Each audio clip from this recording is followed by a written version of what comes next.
Slendy, Ego, Slendy, hey. Hit it up the park. Hit it with a strike.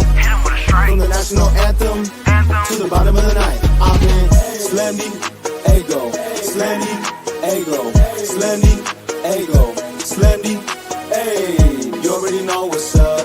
What's that? Another home run. But you know the job ain't done till we hold that trophy up. Hey.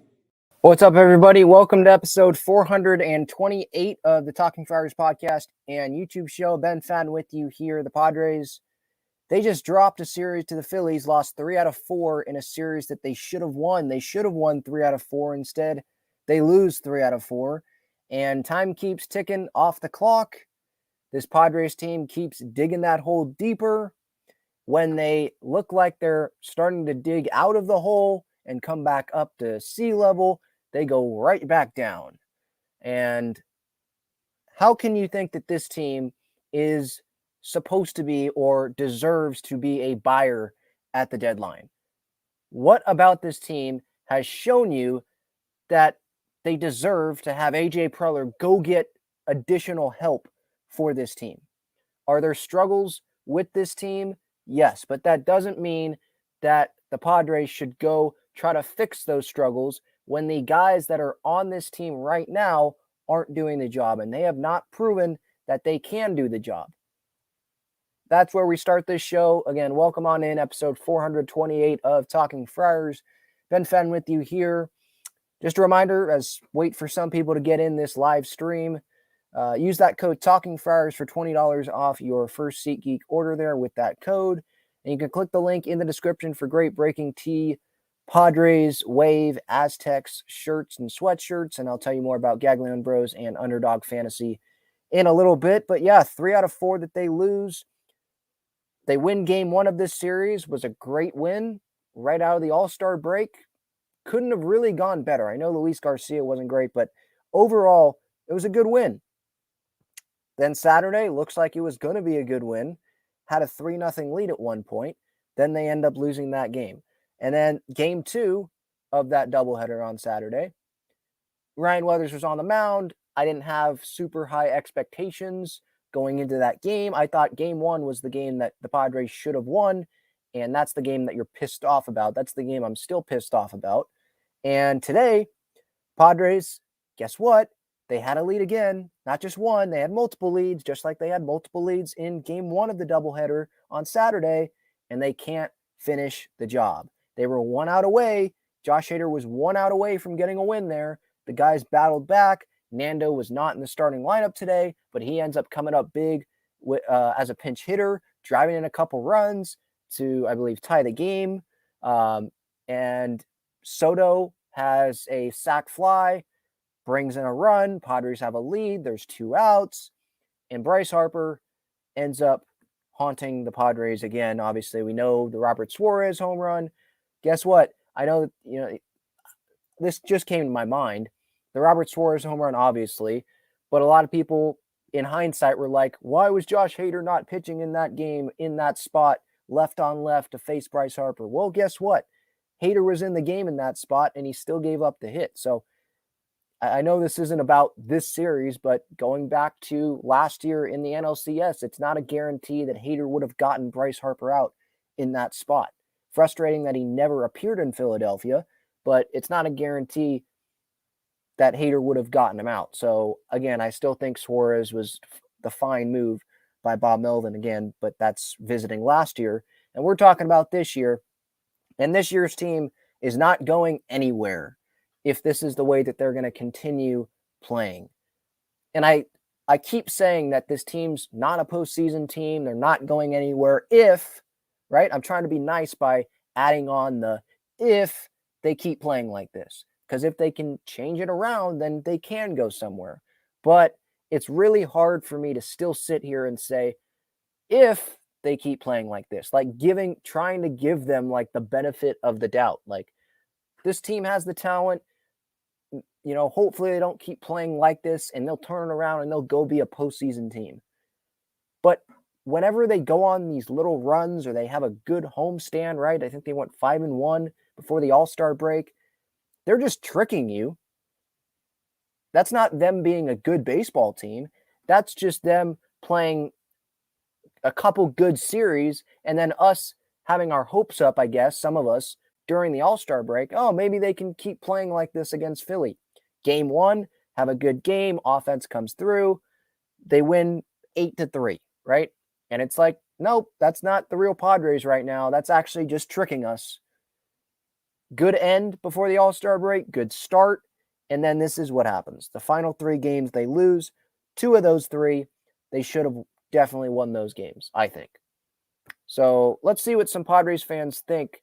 We'll go through all the games, obviously, in this series. If you want to make sure I get to your comment or your question, I'm sure there's going to be a lot of comments and questions in here. You can use that super chat button. And if you want to join the show, give your thoughts on this team, have any questions that you want to give to me live or any comments, you just want to rant, you can click that link that is pinned up at the top of the chat, and I will let you on here into the show. John says, at least the Pods can crush the record for hitting into double plays. Yeah, that's true. Brent says, props to the Phillies. They're in a playoff race and proved for the NLCS wasn't a fluke, and they're just a better ball club than the Padres. Yeah, I mean, going into the series, right? Padres, Phillies, they were in the same spot, I think. Or the Phillies may have been, no, the Phillies, I think, were a little bit, they were a little bit higher than the Padres, but they were both fighting to get into a wild card spot. Both teams motivated, obviously, and the Phillies were the ones that capitalized on mistakes. They were the ones that took 3 out of 4. They're the ones that should actually have a better case of being buyers at the deadline than the Padres do. Again, I'll ask this question again. Why should the Padres be buyers? Right now, to finish this season, to get to 87 wins, they have to go 43-25. They just dropped 3 out of 4 to the Phillies. Should have won 2 of those last 3 games, so should have took 3 out of 4 in the series. And it's just a bunch of games this year where they should have won the game and they end up not winning the game. So is that, oh, tough luck? No, that's not being able to finish the job. That's what that is. And your record is what you say. Your record is what you are. What's that saying? Your record is, it says what you are, whatever that saying is. Like, that's what the Padres are, is their record. 44-50. That's the record. That's who they are. They're nowhere near a wild card spot. They're nowhere near a division crown. Like, again, they should have been motivated to go win these games. You had Manny Machado saying that Sunday was a must-win game. And what happens? They have multiple leads and can't come away with the win. Game 1 on Saturday, multiple leads, can't come away with the win. I think they had a couple leads in the second game on Saturday. Now, I get it, Ryan Weathers was pitching, but they had a couple leads there. Couldn't come away with the win. So whenever they play good baseball, they're just tricking the front office. They're just tricking the fans, for anyone that wants to believe that this team is going to go somewhere, because they can't do it consistently. They'll have a 5-1 stretch like they did in that last homestand before the All-Star break, and then they come after the All-Star break and lose 3 out of 4. This team has not proven to the front office, to Peter Seidler, they have not proven that they deserve to be buyers at the deadline. Because again, if the Padres are buyers at the deadline, the people that are coming into this team, they're not Shohei Ohtani. They're not Corbin Burns. That's not going to happen. Those pieces will be pieces on like the fringe, you know? It'll be marginal additions that probably won't do a whole lot for the Padres. If the Padres want to turn this around, it's going to have to be the star players doing it. It's going to have to be the majority of the bullpen pitching better, not just 1 or 2 guys in the bullpen, not just getting Robert Suarez back, or that would help. It's going to have to take pretty much the entire bullpen to pitch better. Hopefully there's not going to be injuries in the rotation, and it's going to have to take some better offensive performances. Now, the offense I thought was pretty good this series. 8 runs on Friday, combined for 8 runs in the doubleheader, 6 runs in the series finale against the Phillies. So the pitching, I think, was the bigger issue. But if you look at the season in totality, we know that the offense has been a struggle. hitting with runners in scoring position, the big guys in this lineup not coming through when they should be. They're not coming through consistently enough. I think Xander Bogaerts, the quarter zone shot has helped. We saw what he's done this series. Manny is playing better. Tatis, we'll see what happens with the injury. Soto, so the 4 stars, they're doing better. But it's going to have to take more than that. It's going to have to take consistency on their part. It's going to have to take probably getting bigger leads because this bullpen just cannot sustain it, And I just don't see this team being a postseason team. I hope they prove me wrong. I just don't see it. Because, again, they haven't proven that they can be a postseason team. They have not played like a postseason team. A real World Series contender doesn't just go on a 5-1 run and that's like their best baseball of the year. A real World Series contender can win 4 games in a row. This Padres team can't do that. They literally have not done that. So what? They have won 3-game sweep this year? Real World Series contenders don't lose games repeatedly when they should be winning those games. Those teams, they beat opponents that they should be beating, right? I think the Phillies are an opponent the Padres should be beating. I mean, they had leads. They had a bunch of leads against the Phillies in this series. So they had it right there, and they let it slip through. So, yeah, really, really frustrating stuff. I probably just sometimes I don't even know what I'm saying. I'm just going off. And that was one of those moments. Like, I'm just pissed off about this team. This team's not going where we want it to go. It's just not going to, it's not going to happen. I just don't see it. I don't. Okay, let's go through some people in the chat here. Brent says there's no debate. That's 2 1-in-100-year collapses in 3 seasons. But here's the thing, Brent. No, this isn't a collapse because this team was never good. We always, and I was a victim of it, saying it's early, there's time to turn it around. It's not like they were 20 games over 500 or, what was their best record this season? Like how high over 500 was their best record? I'm going to look that up right now. Like a collapse is when you're up high and you come crashing down. They've never been at that point where they're like, this is the best team in baseball preseason, but I'm talking about on the field. What was their best record? I'm looking in April, 15-14 is what they finished. Okay, they were 2 games over 500 on May 9th, and then they've been under 500, I believe, ever since then. It's not like they ever started 10 games over 500 and they've just collapsed. That's collapsing. So it's not 2 1-in-100-year collapses. It's 2 embarrassing seasons in 3 years. I think that fits it. But 2021 was a collapse because the team had a really good record, and then they collapsed. This year, this team has never had a really good record. It's never had it. Michael with the super chat, I appreciate that. It separates your comments, anyone that's here on the live show, it separates your comments into a different category, so it makes it really easy for me to find them. And it also supports the channel, so I appreciate anyone who does that. Michael says, does Bomel get relieved after the road trip? I don't see what firing Bob Melvin does. And I've said this before, like, Bomel has made some bad decisions this year. I understand that. He made some bad decisions in the postseason last year. But firing Bob Melvin, what does that do? What does that accomplish?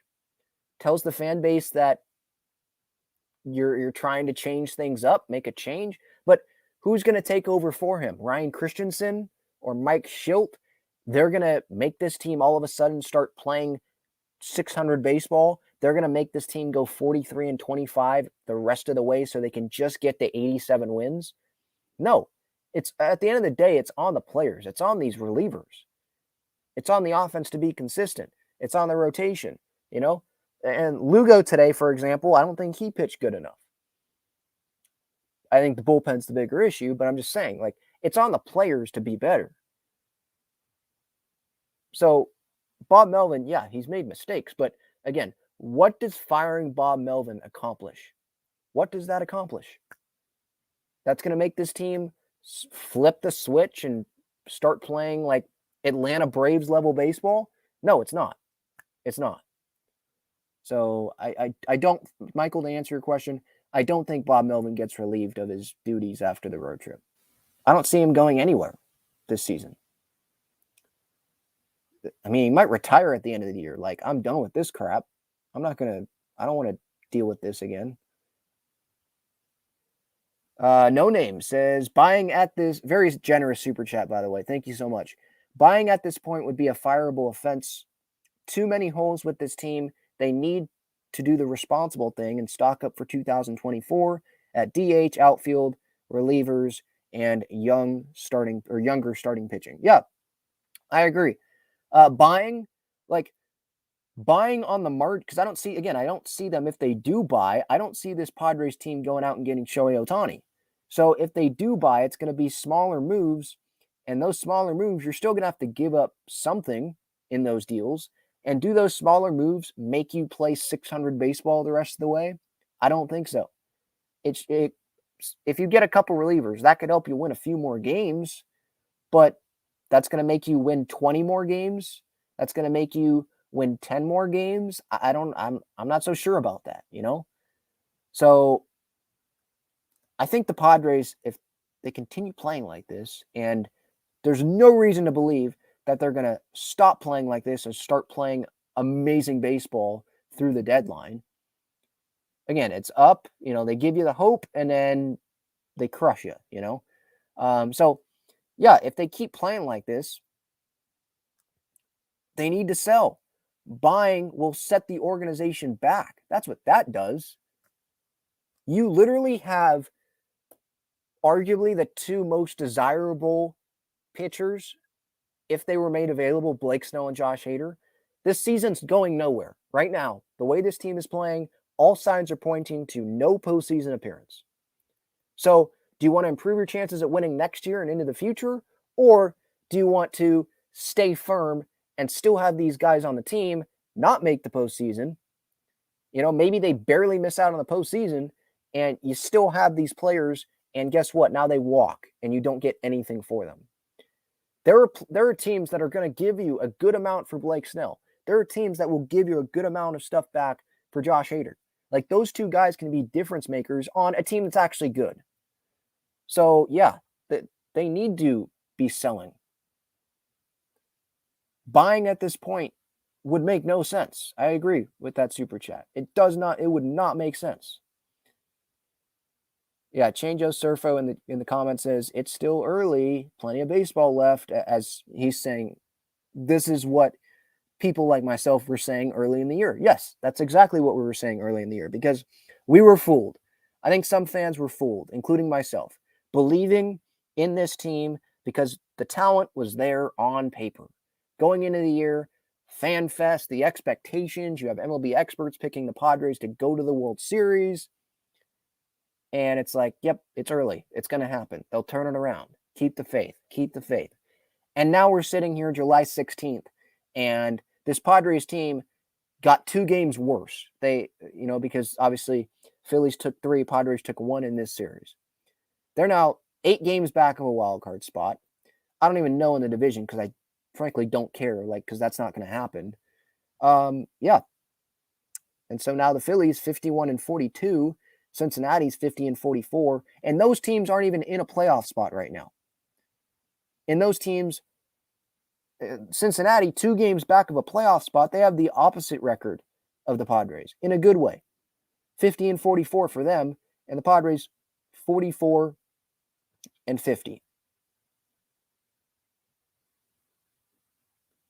So disappointing. Michael asks with a super chat again, thank you so much, man. Does anyone just think this team does not mesh? At the end of the day, if they don't mesh, I mean, it's July. It's July 16th. You can't mesh? Now I feel like that's an excuse. Oh, okay, yeah, they can't mesh. That's why they're not playing good baseball. At the end of the day, does that have an effect? Yes. But these guys individually are going up to the plate and facing a pitcher. These relievers. So relievers are crapping the bed because they don't mesh with someone else on the team. I mean, how about don't leave pitches over the middle of the plate? Don't walk guys with the bases loaded. I think Cosgrove did that today. I love the guy, or at least, so far he's been great, but you can't do that. Josh Hader earlier in the year. I know I'm nitpicking, but Josh Hader earlier in the year, I don't mean to attack Josh Hader. This is just something that popped into my mind. Reliever X, okay? Against the Giants, you know the situation at Oracle Park, bases loaded, he comes into the game and walks a guy. And I think the game is over there. You can't have that happen. Can't have that happen. Tim Hill against the Pirates. Ball down the line, you have a lead, and you spin and throw on a ball that there's no freaking way you're going to throw that guy out at first. And the game gets tied. Pirates end up winning the game. And you had a lead there, right? These two games here in this Phillies series. Had a 3-0 lead on Saturday in game 1. Had another 3-0 lead today in the series finale. And couldn't get the job done. At the end of the day, could not get the win. That's the bottom line here. Is you have opportunities to win and you don't win. When you have all these leads, we're going to chalk this up to this team just doesn't mesh. No, that's just letting this team off the hook. That's an excuse to me. That's not good enough. All right, quick break, and then I'll go into the games of this series. Get back to the chat, super chats. Again, if you want to make sure I get your comment, use that super chat button. If you want to join the show, click the link that is pinned up at the top of the chat. Check out Gaglione Bros' famous cheesesteaks and garlic fries on Friars Road. You can visit their website, gaglionebros.com, for their entire menu and enjoy their cheesesteaks and fries at Petco Park and Snapdragon Stadium as well. All right, let's work our way back in this series. So we'll start with today's game, and then Saturday, the two games there, and then Friday in that series opener. We'll talk about that one last. So today, obviously, I know I've already talked about some of this stuff in the first 20 or so minutes of this show. Man, it's only been 20 minutes. It feels like I've been ranting for an hour. But just go over the games again. Padres, they lose today 7-6, 12 innings. Manny called this one a must-win game last night to the media, said must-win game tomorrow. They didn't win, so season over? Don't know. He said, I saw this from Dennis Lint, must-win game. Every game from here on out is a must-win game. And that's how they want to treat it. And that's how they should treat it. I get it. But when you openly say, yeah, must-win game, and then you don't win it, I think it's okay for us to talk about urgency. Wasn't it Manny? He mentioned to Kevin Acee, I think it was in Pittsburgh or maybe Cincinnati, about the urgency. This was after he said he didn't have time for Kevin in the clubhouse after the first loss to Pittsburgh there. Didn't have time. Then he talked about urgency. Then when he came back to Petco and the media was all there, at least the home media, those that don't go on the road trips, he said, pretty much essentially said, like, you guys are the ones talking about urgency. I don't think we need to worry about going 1-0 every day, like kind of downplaying the urgency. But then you say on the road trip here, must win games. So can we talk about urgency now? Can we talk about this team needing to win games now? Is that okay? So that kind of irritates me. But yeah, first time Tatis has not been in the lineup today since he returned. Now, good news is he ended up coming into the game as a pinch hitter late, comes up with a big hit, which tied the game at the time. But obviously they lose, so big whoop, doesn't even matter. But the good news, if you want to have silver linings, which pretty much everyone that's in here doesn't want silver linings, but at least Tatis is healthy, it seems like. At least he's going to be okay.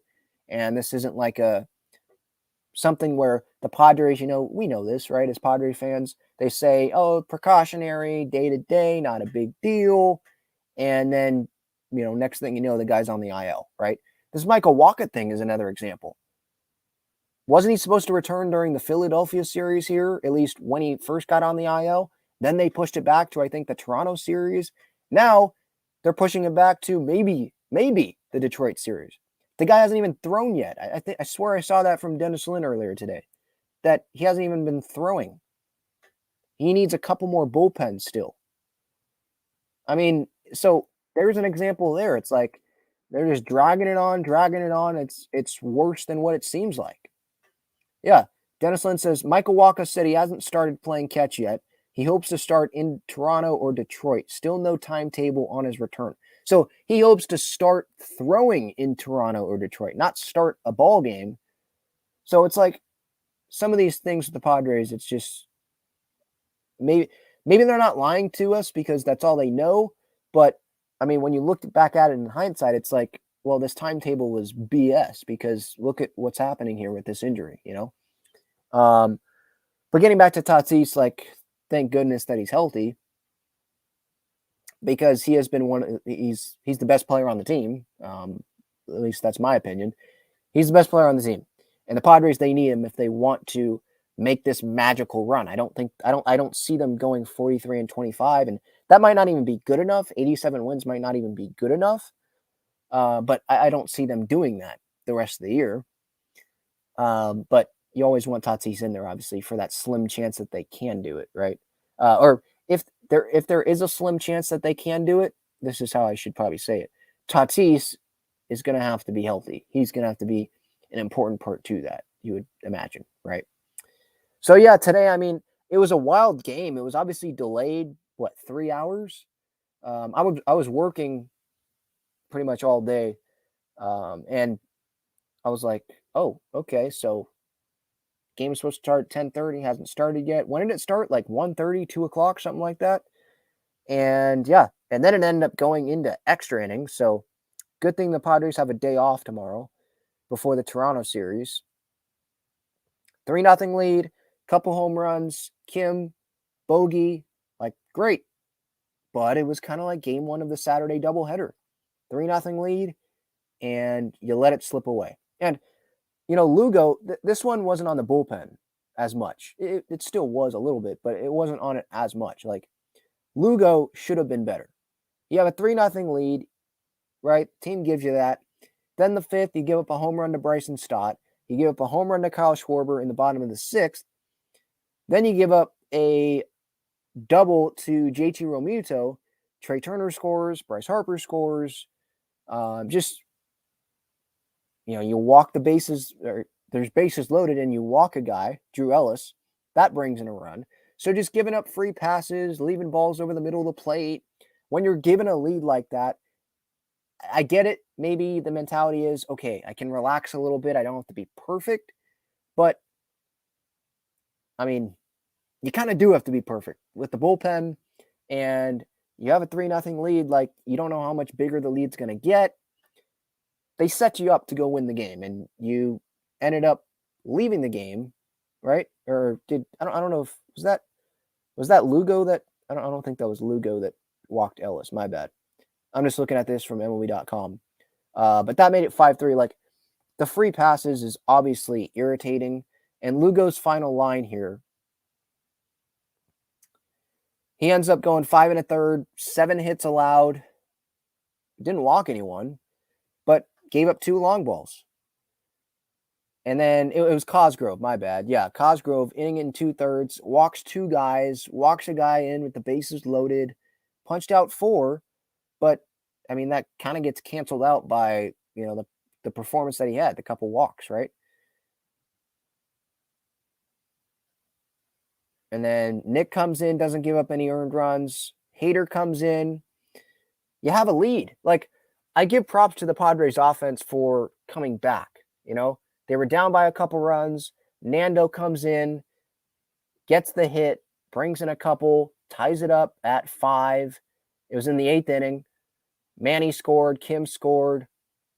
Soto with the sac fly in the top of the 10th and sets it up for Josh Hader. Like, there's no one else you want in that situation in this bullpen than Josh Hader. And Josh just couldn't get the job done. 2 outs. He had 2 outs. 1 out away. And he gives up the single to Bryce. I know the inning started with the runner on second base, but you're still paid the big bucks to get the job done. And he just didn't get the job done. Bottom 12, Schwarber with the sac fly. Padres lose the series, a series that they should have won. And they are back right where they were. When was that? Before the All-Star break, right? A couple games before the All-Star break. 6 games under 500. So annoying. Saturday, doubleheader. Padres lose game 1. We'll start with game 1. 3-0 lead there, just like they had a 3-0 lead today. Blake Snell ends up getting taken out early, and I was not watching this part live because I was coming back from Minnesota. And by the way, I saw some people's comments, and they were like, yeah, should have stayed in Minnesota because, and they're right. I mean, ever since I left, the Padres have lost every game, so that's great. But yeah, Snell comes out after a little over 80 pitches. And at the time, not watching the game, I was like, why the heck is Snell being taken out? You have a doubleheader. You have Ryan Weathers pitching in game 2. You have Blake Snell, who's like the best pitcher on the planet right now, and you take him out. But going in, looking at the MLB app, looking at the situation, looking at the comments after the game, it's like, okay, it makes sense. I'm not pissed off about that decision anymore. Blake was cooked, according to Bomel. Blake did not agree with that, but he did agree, like, yeah, it wasn't my best, essentially. Like, he was sore and tired, I guess, going into the outing, and he wanted to get 5 innings, I think 75 pitches, somewhere around there, in the start. Now, why is he sore when he just had time off during the All-Star break? Don't know. But look, I mean, I kind of do know it's because of, it probably is because, I shouldn't say it probably is because of the workload that he's had. He is throwing more innings than he usually does because the first half of the season, usually he's not going 7 innings or pitching over 100 pitches or around there consistently. He's getting kicked out of the game earlier. But this year has been better for Blake, and so he's probably a little bit more fatigued because of the innings that he's throwing, the pitches, how well he's doing. It's a higher workload, So that did kind of makes sense. But at the end of the day, like, this one's on the bullpen, game 1 of this doubleheader. You had that 3-0 lead, and in the 6th inning, give up a couple runs there, give up a home run. Schwarber hit home runs in both games in the doubleheader yesterday. Tie game there. You get a run. Manny with a big home run, like clutch, Mr. July this season. I think he has 8 home runs in the month of July. And you can't keep the lead. So you have one lead, multiple runs, 3-0. Then you're given a lead late from your captain. 4-3 game, and 6 outs is what you need, and you can't get them. 6 outs. Today was 1 out. But there, 6 outs. Let me go through, because I want to remember what happened here. So Manny comes through, right? Gets the home run. Now Tim Hill comes into the game, and he allows a single to Marsh. That was after Stott reached. 1st and 3rd now, and then Harper beats out the grounder to short with the hustle, 4-4. Then, so those balls weren't hit hard. Okay, maybe give him a little bit of a break. But then Schwarber hits a ball to center. 5-4 lead for the Phillies. Turner drives one to left. Harper scores. 6-4 Phillies, and that's where, or that's what the final was. Those big rallies. It feels like there's been more of those lately with the Padres on the mound. And that, for those that were watching that live, that had to have been just painful to watch. Like, you have that in your grasp, and it feels like, what's something in life where, I don't know, maybe, I don't know what a good example would be. Like, I've had this happen, like a laptop, right? And maybe your hands are a little bit sweaty because it's just hot, and laptop, it's kind of falling out of your hands, and you try to grip tighter, and it ends up falling out faster. I'm sure some of you have had that, maybe not with a laptop, but with other things. It ends up falling, right? That's what it feels like the Padres do sometimes, where they have the game in their grasp. They have it, but it starts slipping away, and then they press even more, and then it just slips all the way through their hands, And it's like, okay, they're close. And I know Peter Seidler at points this season, and he might still be thinking this because he's Mr. Optimistic. He's looking at it like, hey, we're close. Yeah, we haven't won an extra inning game yet, but those games were all close. We had some situations where we could have come through. We were close. They're going to turn it around at some point. You know, what if some of those spots they came through? We'd have a much better record. But you can't play the what if game here when it's July 16th. It's not early anymore. You can't go back and change those things.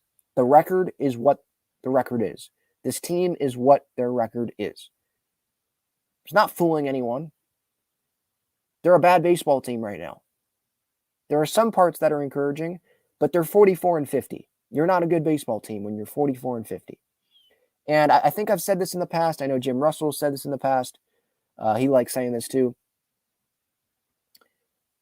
Unserious baseball team till they get to 500 or over 500. Like, they're just not serious. We can't take them seriously till they get to 500 or over 500. And I would agree on that. Like, I don't see that last wild card team being a postseason team as a 500 team. The D-backs have the final wild card spot right now. They're 10 games over 500. The Phillies are out of a wild card spot. They're not in a postseason spot. They're 51-42. The Reds, 6 games over 500. The Padres are 6 games under. They're nowhere close. So they're not going to be able to benefit from a weak National League and just barely scrape in as a mediocre team.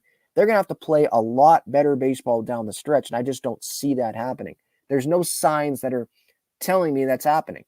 And again, there might be some encouraging things, some encouraging players performing, but I'm talking about win-loss. There's nothing encouraging. What you could say, well, Ben, 5-1 before the All-Star break, that was encouraging. I probably said it was encouraging. Like, that's great. We'll see if they can continue that. But again, when we're looking at that now, that wasn't really encouraging. That was just them teasing us. That was just them joking around. Haha, you thought we were actually a good baseball team. You thought we were actually going to keep playing like this. No, we're not. You know, this team is an unserious baseball team until they get to 500 or get over 500. That's just the way it is. Game 2, not a whole lot for me to talk about in this one, to be honest. Ryan Weathers was on the mound. Didn't have high expectations. Game 1 was the game that they had in their grasp, right? They had today's game in their grasp. They had game 1 on Saturday in their grasp. Game 2, Weathers on the mound. He was decent through 4, allowed 1 run, and then it kind of spiraled out of the control there. Gave up the Schwarber home run in the 5th, made it 4-2 Philadelphia. And then the bullpen, oh my gosh. Adrian Morejon, he gets hurt, but he sucked pretty much the whole time he was in. Allowed 3 singles. Honeywell comes in, gives up an RBI single in the 6th, and then in the 7th, walks 2, gives up a single, then a hit by pitch, then a walk, then a single. That was all in that 7th inning. So, yeah, Honeywell, Garcia. I mean, and that's just 2. There's a lot of guys in this bullpen where it's like, I don't trust this guy right now. How can you trust these guys in the bullpen? How many guys do we trust in this bullpen right now? Is it Josh Hader? Is it Tom Cosgrove still? Do you want to trust Steven Wilson? Okay, if you do, and that's probably being nice, that's 3. That's 3 out of how many guys are in this bullpen right now? 5, 6, 7, 8. 3 out of 9 that are in the bullpen right now. 1/3 of the bullpen. And again, that's being nice. We probably shouldn't even trust Steven Wilson right now. Cosgrove kind of struggled too. Okay, but being nice, being generous. 3 out of 9. That's 1/3 of the bullpen only that you trust. You're not going to win games consistently. If that's how Bob Melvin feels, or if that's how the Padres feel about the bullpen, and you're kind of just throwing something at the wall and seeing if it sticks. Maybe Bob Melvin should just close his eyes, pick a name out of a hat, and be like, all right, you're in the game now, and just hope and pray that it works out. Because it feels like regardless of who he goes to, a run's going to be allowed. I think Kevin Acee, he wrote something today in his newsletter, I think that's where I saw it. I think it was his Padres Daily, where it says something about the bullpen. They have allowed a run or multiple runs or something in like 16 straight games or something. I'm trying to find where that was. Here it is. Padres relievers. This was entering the series finale. Padres relievers have allowed at least one run in 16 consecutive games. Now 17. And multiple runs in 14 of those. And they gave up multiple runs today. So 15 of those. Between early August and the end of 2021 season, the Padres bullpen twice went 15 straight games allowing at least one run. So he was comparing 2021 and the collapse in 2023, which isn't a collapse. This team has never been a good baseball team, or a great baseball team, I should say. When you're great and then you end up not being great, that's a collapse. But this team has never been a great baseball team. Win-loss record, never this season. So, I mean, yeah, both seasons here, the bullpen has let the team down. And some of it's with overusage, I would say. But also some of it is just guys not doing their job. I mean, should we trust Steven Wilson? I think we should. Based on what Luis Garcia gave last year, should we be trusting Luis Garcia? Probably. But we don't trust him now because of what he's done, obviously. He's not the same guy right now, you know? And then there's some other guys like Robert Suarez, who is hurt. He's rehabbing. But the other day, he was throwing for El Paso. I think he was closing out for El Paso, and he threw, I think, no changeups, didn't get any whiffs. So it's not like he's pitching amazingly well right now. He should come back, I would hope, sometime in the next week. But like I said earlier in the show, Robert Suarez, I think he can help, but that's not going to change everything. It's not just going to be Suarez and Hader every night. You know, a starting pitcher goes 7 innings and then those guys go 1 inning apiece to finish it out. It's not going to happen. It's going to take more than 2 guys. And it's not a guarantee Robert Suarez comes back and pitches really well. It's not a guarantee that Josh Hader pitches really well the remainder of the year. And it's not a guarantee that he gets in a lot of games because the Padres probably won't have a lot of leads. It's not a guarantee Josh Hader is on this team come August 2nd, you know? So, yeah, the bullpen, not in a good spot right now. They've sort of done it to themselves and sort of not, if that makes sense. Yeah, really disappointing day on Saturday. Tatis exited that game with an ankle injury. He ended up being fine, obviously, though. Pinch hit today. Morahone, strained knee, tried fielding a ball, kind of had to go across the mound, awkward play. He ends up getting hurt. What was it? Sprained knee, I think. And so he's on the IL. I think Waldron was called up before today's series finale. So yeah, another IL stint for Adrian Morahone. That's another, Saturday game 2, that kind of summarized AJ Preller a little bit, his tenure with the Padres, right? Like Ryan Weathers, top draft pick, and he has not lived up to the hype, right? I think we could say it was a good draft pick at the time. Like Preller, I think he's made a lot of good draft picks, especially like first round, but the development is where it has stopped these players in their tracks, if that makes sense. Or they trade them off to another team and they end up being really good, right? Like the development. The draft picks feel like they've been good. Like you see the upside there and all that, but it's the development, the finishing of the product, getting them to the Padres at the big league level and getting them to be, these all-star players at the big league level. That just hasn't happened under AJ. Adrian Morahone, right? Given, what was it, $11 million in international money, right? And he has not lived up to that, right? He's been on the shelf a lot. He has not developed into a full-time starting pitcher like the Padres wanted. And then in the bullpen, there's still been injuries there, and he's kind of been inconsistent there. Michel Baez was another international guy, right? What has he amounted to? Like nothing? Isn't he in Double-A right now? So, yeah, the depth is not great in the organization. It's better in the lower levels, but it's not great in the upper levels of the system. And the guys that the Padres were hoping were going to turn out to be great, that they put into the organization at an early age, they have not ended up panning out the way that the Padres wanted. And they're not going to hit on every one, but feels like there's been more often than not the guys that AJ brings in from the start. I'm not talking about a trade like in a guy's spent 5 years in the minor leagues already. I'm talking about like draft, international signing, hasn't had a ton of success with keeping those guys, having them be, star players with the Padres at the big league level. Just hasn't happened.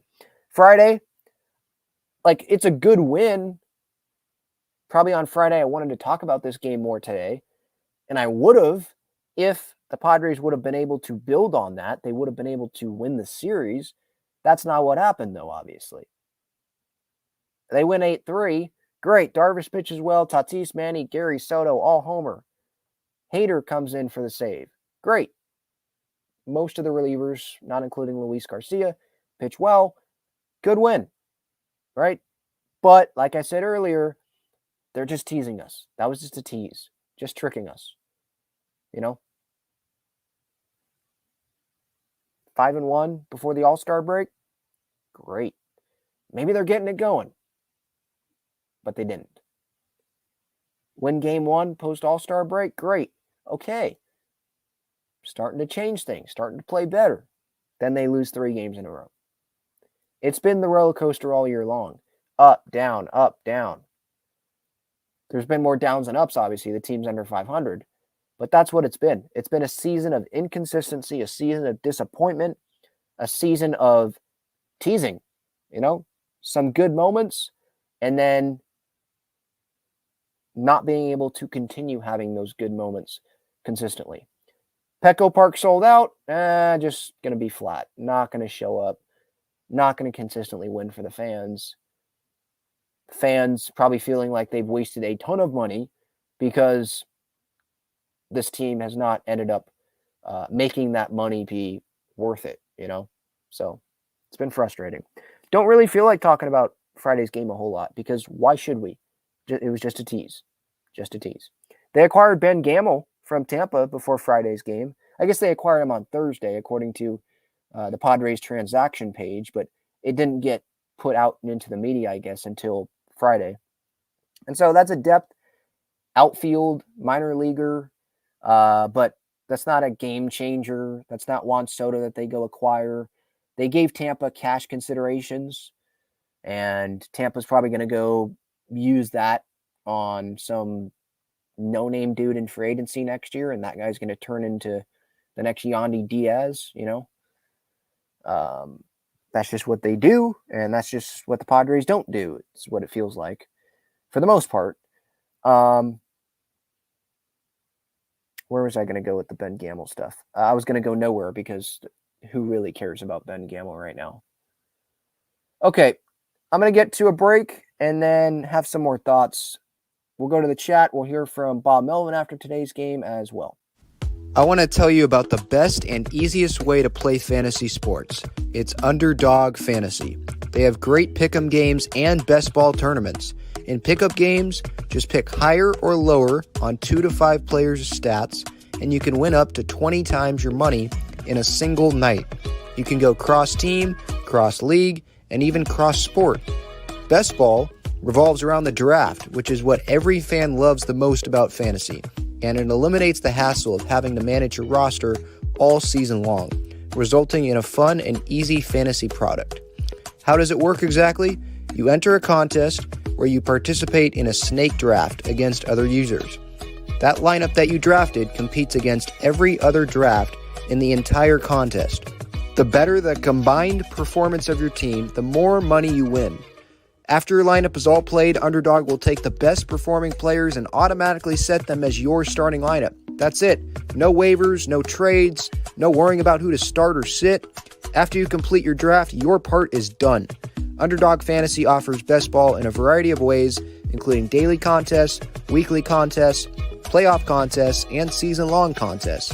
You can either enter into these and compete against thousands of other entrants for huge prizes, Or, if you'd like, you can enter into a private draft with friends and family to compete for a smaller prize pool. Underdog keeps it super simple with their easy-to-use website and mobile apps. Sign up now by clicking the link in the description or by using the promo code TALKINGFriars, and you'll double your first deposit up to $100 in bonus cash when you make your first deposit of $10 or more. So if you deposit $100, you get $100 free. If you deposit $10, you get $10 free. All right.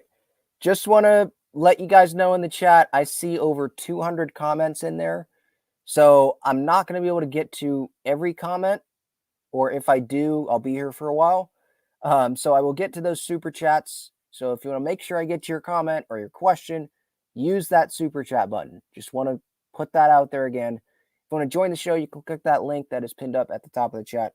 All right, let's hear from Bob Melvin and I think Manny Machado as well, courtesy of 97.3 The Fan, after today's series loss. And now all of a sudden pitch clock runs out, and all of a sudden you got another strike on it. So that's what I was arguing. I think there should be some room there for kind of spirit. Well, that's what I said. I said there's got to be a little common sense. It's not that easy in a situation like that to just keep your eyes on the pitcher because there's a lot going on. Even him, Odor losing that strike, getting that disadvantage. You guys didn't have a hit in extra innings. It's kind of been a theme in extra innings. It didn't cost us the game. So, we had a run in the first one. We didn't after that. We have to be better at that. That's why our record is the way it is in extra inning games. Just think of the defense today, really, especially early in the game, and then Gary's play. How much different might it have been if your defense hadn't been as good as it was? Well, it would have been a different game, and those type of things keep you in games. So it's just, unfortunate that we couldn't push across another run or two. Did you know the whole day for sure that Tatis was going to be able to go at some point?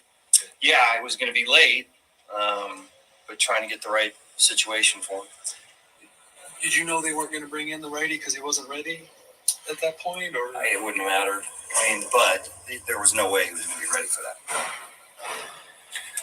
Lugo was dominating. Yeah. And what happened after that? It just happened in a hurry. They have a way of putting some pressure on you and getting some key hits. So that I'm counting. We had some guys down today, and at that point in time when he went out, I'm thinking maybe 7, and they put together a big inning on him. How tough is that lineup to face? It seems Harper comes through most of the time in those type of moments. It is. It's the middle of the order guys are. They got a deep team regardless. With Stott and guys down at the bottom of the lineup, but so there's no real break. It's not like you have to go hard at one point in the lineup and have a little break at the end. They can match up a little bit at the bottom, and obviously you guys at the top starting at Schwarber, it's a really good team. And now all of a sudden, all right. So there was Bob Melvin. I wanted to give you some injury updates as well. I'm seeing this from Kevin Acee in the San Diego Union Tribune about Robert Suarez, Luis Campusano, Michael Wacha. So here we go. Suarez could join the Padres in Toronto and almost certainly will be with the team by the time they begin a series in Detroit on Friday if he can't join them in Toronto. Suarez in the final stages of his rehab assignment with El Paso. Obviously was shut down in spring training with the elbow inflammation. And so maybe Suarez has 1-2 more appearances with El Paso and then get him up to the Padres big league club in the pen. But again, as I said earlier, like Robert Suarez, should he help? He should. I hope so. But it's not a guarantee he's going to come back and pitch like Robert Suarez, like the Robert Suarez we saw last year, at the end of last year, I should say, right? And even if he does, is that going to save the Padres? Like if Robert Suarez is dominant, how big of an impact will that be for this Padres team? He's one guy. Is he going to go pitch multiple innings all the time? Is he going to pitch 3 days in a row all the time? Is this team going anywhere? So do the Padres want to push that with him when he's just coming back? Like, how big of an impact is he going to provide to this team? I don't know. How many wins is he going to be worth for this season, So it's going to have to be a collective bullpen group effort. Luis Camposano is scheduled to catch 9 innings for the first time in his rehab stint in AAA. The idea is he would catch at least 2 full games before returning to the majors. Campy had surgery to repair a thumb ligament in April. So hopefully he's able to return pretty soon here. That would be good news because that would mean, hopefully, Austin Nola would be off the team and he would be optioned to AAA. He does have options remaining.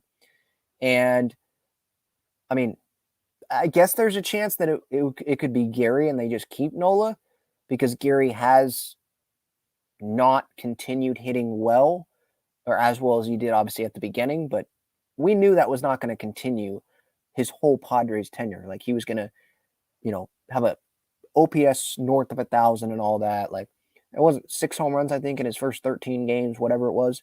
Like that wasn't going to keep happening. I get it. But he has slowed down. I would obviously have Sanchez and Campy be the 2 catchers. Sanchez, you have the power potential. Campy, obviously, better offensive catcher than Nola. Nola, like the guy's not playing. What impact is he having on this team? I get it. First couple weeks with Gary on the roster, teaching Gary stuff, being in those meetings and all that, helping teammates out. But now Gary's familiar with the pitching staff, or at least he should be. And you need to win games. You can't be having roster spots being taken up by guys that don't do anything for the team on the field. What does Austin Nola do for the team on the field of significance? Anything of significance that can't do, right? So, and Sanchez, that Sanchez can't do, right? So, for me, I think it should be Campy and Gary Sanchez being the 2 catchers when Campy returns, and Nola just go down to AAA. I'm fine with them not like releasing him because he does have options remaining. I think he can still help out minor league pitchers in El Paso, like be a positive influence there. But for a team that's under 500 and they're still trying, right? They're still trying to get back in it. Austin Nola doesn't do anything. Like, don't have him on the roster. Another update here. This one's on Michael Wacha. Michael Wacha on the IL with shoulder fatigue, still not playing catch. Earliest return given the need to build up strength would likely be the final week of July. So that's not even in Detroit. That would be when they come back home, face, I think, Pittsburgh and Texas. And that's his earliest return, according to Kevin Acee, given the need to build up strength. So that's another day or that's another couple games where you're going to have to go to Ryan Weathers or Reese Kinnear. Is Reese Kinnear even in AAA still? I don't even know what he's doing. But you're going to have to go to someone. What is the update on Cole Hamels? I mean, I haven't heard anything about it. Wasn't he supposed to be ready in the summer? I know it's pretty pathetic that we're asking about Cole Hamels right now. Can he come be great as a starter for the Padres? But I'm just wondering that just popped into my head because Cole Hamels, when he was signed, I was like, oh, maybe middle of the season we'll see what he can give to the Padres. But what the heck is up with him? Where is he? I'm going to look up Cole. What's the latest? The latest news about Cole Hamels is that he is suing a promoter after a Victoria's Secret fashion show entry was denied. This guy's trying to attend Victoria's Secret fashion shows. Oh, no, this was from 2016. What the heck? Sorry. It says 4 days ago on Google. So Google's just not working now. That's great. Yeah. All I'm seeing is, so it says Phillies great Cole Hamels was spotted at a pancake place on the East Coast. That's great. So, okay. The only thing I'm seeing here is from March 26th of 2023. Cole Hamels shooting to join the Padres in June. Well, it's July now. So, what the heck is going on with Cole Hamels? I've got no idea. Anyone want to hear from Manny? Here we go.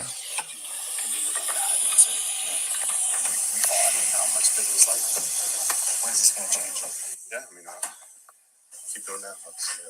We fell short there and we kept fighting. And and couldn't come up with that time to hit in the extra innings. So it was something that could have changed instead of just scoring one and taking the lead and giving the opportunity. You got to kind of, with the runner at second base there, extra innings, you kind of, you typically, especially on the road, you got to kind of be aggressive. You got to score more than one run. So, obviously, you don't want to win on the road. Extra innings, you got to score more than one, and we do that today. How many times did you guys feel like you guys were close to finally kind of breaking the 0-8 extras, just the way the game was going? Is that what it is? Yeah. I have no idea what it is. We don't really care. We care about the losses, and we lose. Whatever the record is, it is. But we're just trying to go out there and fight and try to win a ball game. We're down. They came in, scored a couple runs. We came back and tied the game in the late innings there, and we take the lead in extra innings, and just keep fighting. Just continue doing that. All right. So there's Manny. I'm going to go to the chat here. Again, there's a ton of comments in here. I'm not going to be able to get to every comment. I appreciate y'all for hanging around here still. Hour into this show here. Padres, they dropped 3 out of 4 to the Phillies. If you want to make sure I get to your comment or your question, use that super chat button because there are a ton of comments in here. And I know there's a lot of people communicating amongst yourselves in the live chat, and I love that. But it's hard for me to sometimes get to the questions and the comments that are like for me or things that I want to point out when there's so many comments in here. So again, if you want to make sure I get to a question of yours, use that super chat button. It doesn't have to be a lot. It just helps me see the comments better, Okay. Phil says, I don't complain about Bomel decisions for starting pitching. His relief pitching decisions are a different story, but today I was yelling at screen that Bomel has to take him out. Even the booth was commenting an inning earlier. Is this about Lugo? Because Lugo was pitching pretty well, and then things just unraveled on him, And by the way, Bomel was ejected today. I was not watching when Bomel was ejected. I was at work, but was he pissed off? What was he pissed off about? He was pissed off at the umpires for a violation on Odor, I think. I think that's what I saw. I think Bomel's he's tired of this, just like we all are. Right now, to be honest, I probably wouldn't be that surprised if he just retired at the end of the year. Like, I don't want to deal with this anymore. If we couldn't win this year, we're not going to win in 2024. Like, maybe that's what he's going to think at the end of the year. I don't know. Because it's been a wild year. I mean, last year was a lot for him, and he got to the NLCS, right? With the Tatis suspension, getting new players and all that, right? Like, this year has been a lot on him as well. I mean, this is the most expectations that he's had as a manager going into any season, He didn't have those expectations with the A's, obviously. So he's probably really stressed right now, for sure. And he's been stressed for a while. Lizzie says Harper was clutch. Deja vu. Yes. Yep. Deja vu. And this time it was off Hader. So Hader and Suarez he's gotten. Chad says Ha-Sung Kim earned a spot at shortstop last season and Preller just B-slops him and get distracted by another shiny toy. So Chad saying Bogarts shouldn't have signed Bogarts. I get your point. Earned a spot at shortstop last season, blah, blah, blah. I get that, Chad. But I'm sorry. I think a lot of the fan base was excited when they signed Xander Bogaerts. We realized that this contract was not going to look good at the end, but it made the Padres team better on paper. That's all AJ can control.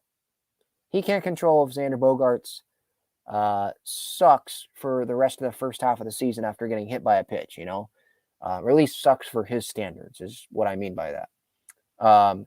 He can't control how guys perform. He can control, to a degree, who he gets, the roster that he puts together on paper. And there's a good amount that's on him on this roster. I want to put that out there. But with the Bogaerts move, at the end of the day, he was trying to get the best offense possible for this season. And Bogaerts made the offense better on paper going into the season. He was the best shortstop in baseball a month into the year, you know. He has the track record, multiple World Series. He has all-star appearances. He's still in his prime, I would say. Like, he still had it, you know, when the signing happened. Didn't get Abreu, weren't bringing back Drury, obviously no Myers. Rizzo went back to the Yankees, weren't going to go get Gurriel. Like, there were limited options. And so they tried for Turner, tried for Judge, didn't get either. And at that point, Preller was not going to get denied by a big name bat. Like, he was going, him and Seidler, it felt like they were determined to get a big name bat. After missing out on Abreu, missing out on Judge, missing out on Turner, like, they were going to get someone. Whether it was a trade, free agency signing, they were going to get someone. And so, you know, it's year one. It hasn't even been a full year of Xander with the Padres. Like, I don't want to jump to this contract sucks. This was a stupid decision. Preller got distracted by another shiny toy. You know, these contracts nowadays in Major League Baseball, you give them out knowing that the end of the contract's not going to be good.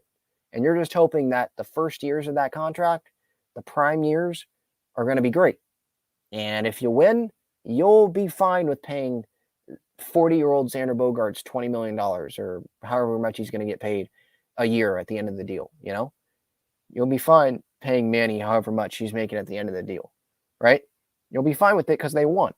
But if they don't, that's where obviously the second guessing comes in and Preller shiny toy stuff and all that comes into play, or, you know, gets talked about amongst the fans. All right, scrolling through this chat, lots of comments. Okay, I think that's kind of what I was getting at, JD's third, about, you know, I mentioned the laptop earlier about, you know, firm grip on it and it slips through the fingers. I guess soap is better. The team can't grip the soap, right? They drop the soap. It slips, you know? They try to grip harder on it, right? Grasp that, and it just slips. That's probably a better one there. Thank you.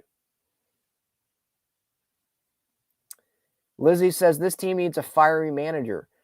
I mean, Bomo's gotten ejected a lot this year. Maybe not Aaron Boone level, but he's been ejected. He's gotten pissed off. He's called the team out to the media.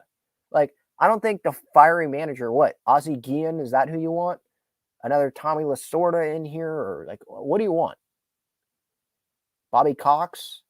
You want someone like that? I mean, who do you want? Who are you going to go get? Bruce Bochy's already in Texas, thriving, you know? You had an opportunity at Ron Washington, but do you think he wants to be the manager of the Padres now when he's a coach with the Atlanta Braves and they might go win the World Series this year? Like, you already had your chance at Ron Washington. I was pissed off when they went with Jace Tingler over Ron Washington, but I don't see Ron Washington coming to the Padres now. And Bob Melvin, I still think he's one of the better managers in baseball. If you let go of Bob Melvin because you need a fiery manager, you're going to let A.J. Preller hire another manager? And again, with all this talent on this team, if Bruce Bochy was managing this team, would this team be a playoff team right now? I don't think so. Maybe they'd have a little bit better of a record. Maybe they'd be closer to 500 or maybe at 500, but that's not good enough for a playoff spot. So at the end of the day, it's on the players. Can we blame the manager? Yes, you can blame the manager a little bit, but the majority of the blame needs to be on the players, then the guy who constructed the roster, then the guy that is managing the roster and writing out the lineups,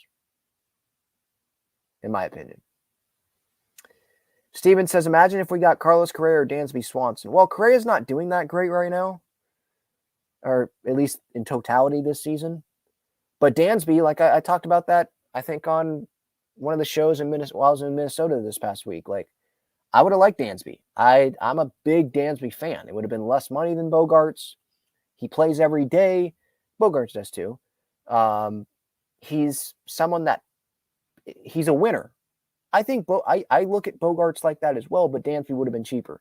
He's great defensively at shortstop. I would have loved to have Dansby. I would have, at the time, I believe, I probably said this during my live reaction when we got Bogaerts, when we signed him. Like, I would have loved getting Bogaerts or Dansby. Obviously, Trey Turner would have been good too. Like, I would have loved that. And now, yeah, you look at the Dansby thing, it's like, maybe that would have been the guy to go get. Less money. And I think he would have wanted to come here. I know his wife, Mal Swanson, plays in Chicago, but he played in Atlanta. Like, he didn't have to be in the same city as Mal. And if he went to San Diego, maybe Mal would have come to the San Diego Wave. Just a little thing there eventually. But obviously that's not going to happen. Didn't happen. And I think Dansby would have come here if he would have been given the money that he was given by the Cubs. Maybe Padres give him 180. That's $100 million less than what they would have given Bogaerts. And Dansby likes winning. And the Padres, going into the year, they just went to the NLCS. Like, he would have probably believed, like, yeah, this is a winning team.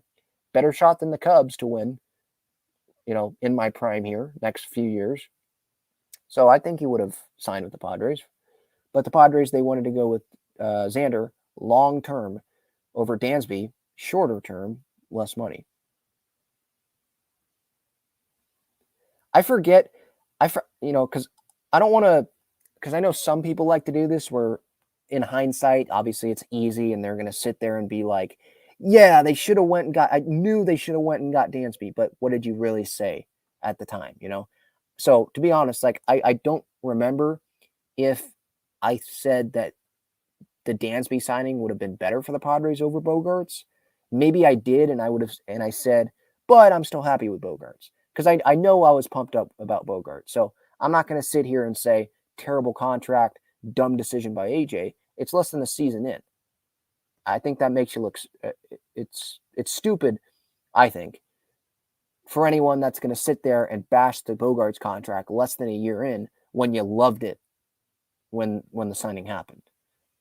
There's been some players that I've seen fans do that, multiple players this season, where they loved it at the time, and then they're like, AJ Preller, you idiot, what the heck are you doing? Peter Seidler, did you need to hand out that contract? It's like, whoa. Give it a few years before you start saying that's a stupid deal, because you're the one that liked it when that move happened,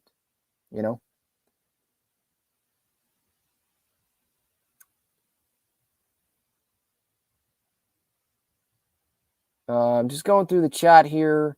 Sorry, kind of went off on a tangent there.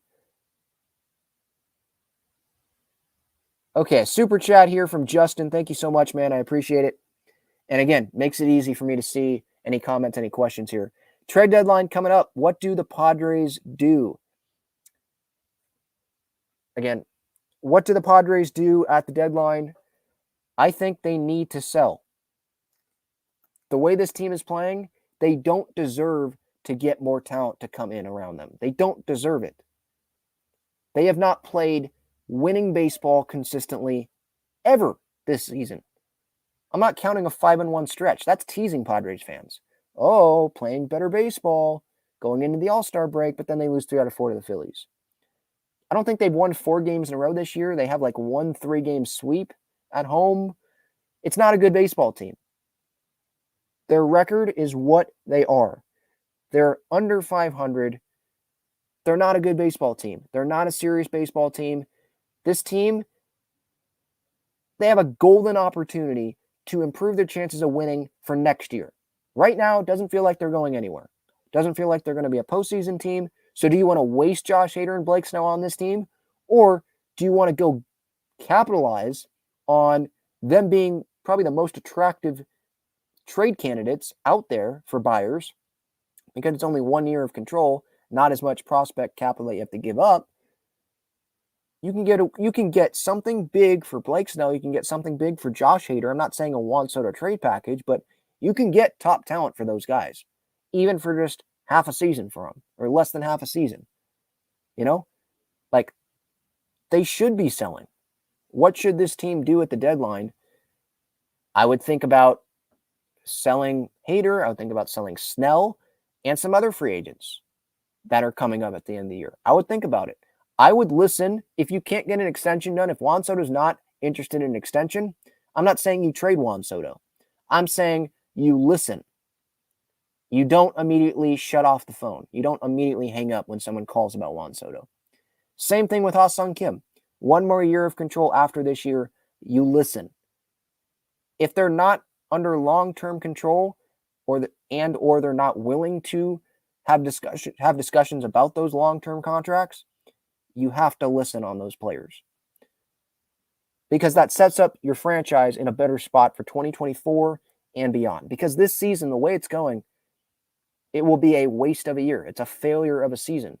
You don't want to make it worse by not trading some of your more valuable assets that you can deal to get some talent back. So hopefully I answered that question good, Justin. All right. Speaking of, I see Justin in here. What's up, man? Yeah, you answered it very correctly and very nice and rightfully, and I agree. Team should sell, and we were talking about you were talking about the contracts of Dansby and Alexander Bogaerts. Mind if I elaborate a little bit on this? Yeah, go ahead. Okay, so Dansby Swanson, yes, cheaper. Currently on the 10-day injured list with the Chicago Cubs. He missed the All-Star game for the Cubs, and that sucks because looking at that team, they recently just lost 11-5 to the Boston Red Sox today in Chicago. So yeah, I feel for Cubs fans. However, Alexander Bogaerts, yeah.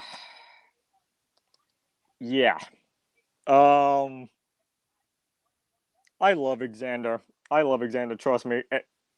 When he left Boston, I was like, yeah, I thought San Diego was going to be the right choice for him. I'm so wrong right now. I'm so wrong right now, and I think of it like this: who would I rather have him see in a uniform? Padres, Dodgers, or Yankees? Padres, because let's be honest, we all hate the pinstripes. Yeah. So, and as far as Aaron Judge goes, Judge was never going to come to San Diego. I know people are going to be like, well, Aaron Judge was going to come to the West Coast. No, he was always going to return to the Yankees. And now let's look at him. He's on the injured list indefinitely. Other shortstops, Correa. No, but I don't know. I think Ha-Sung Kim would have been the right shortstop. I think Alexander Bogaerts would have been better at second base, because if you think about it, Alexander Bogaerts, when he's healthy, can do a lot better at second base, better than shortstop. When he's not healthy, well, we see where that goes. Right. But I think some fans, do you understand what the Padres' thought process was going into this contract? Like, I do. I absolutely do. I think a lot of fans have to realize they did not go after Xander Bogaerts first in the offseason. No. They were trying to go with some short-term deals, first base, Jose Abreu, blah, blah, blah, trying to go with some guys that are better than Xander Bogaerts.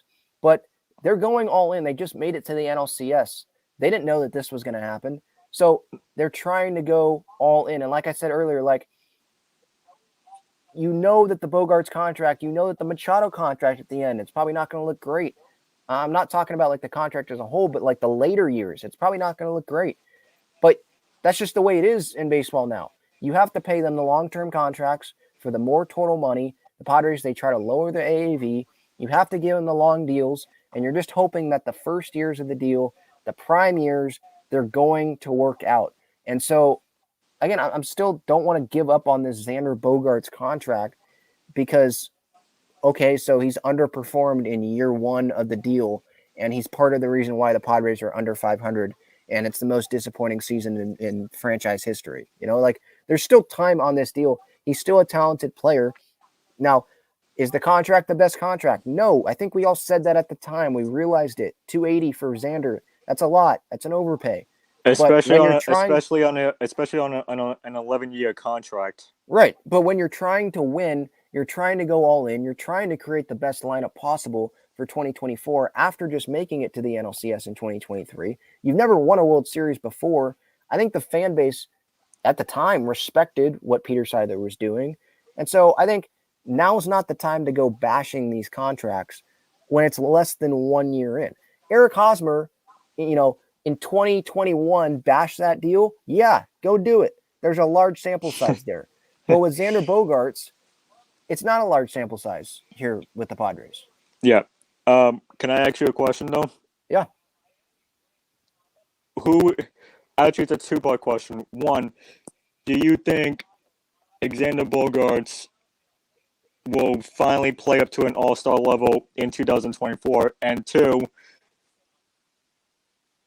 besides Jose Abreu, if you couldn't get, of course you guys didn't get Jose Abreu, was there another first baseman besides Jose Abreu that you guys were looking at this offseason?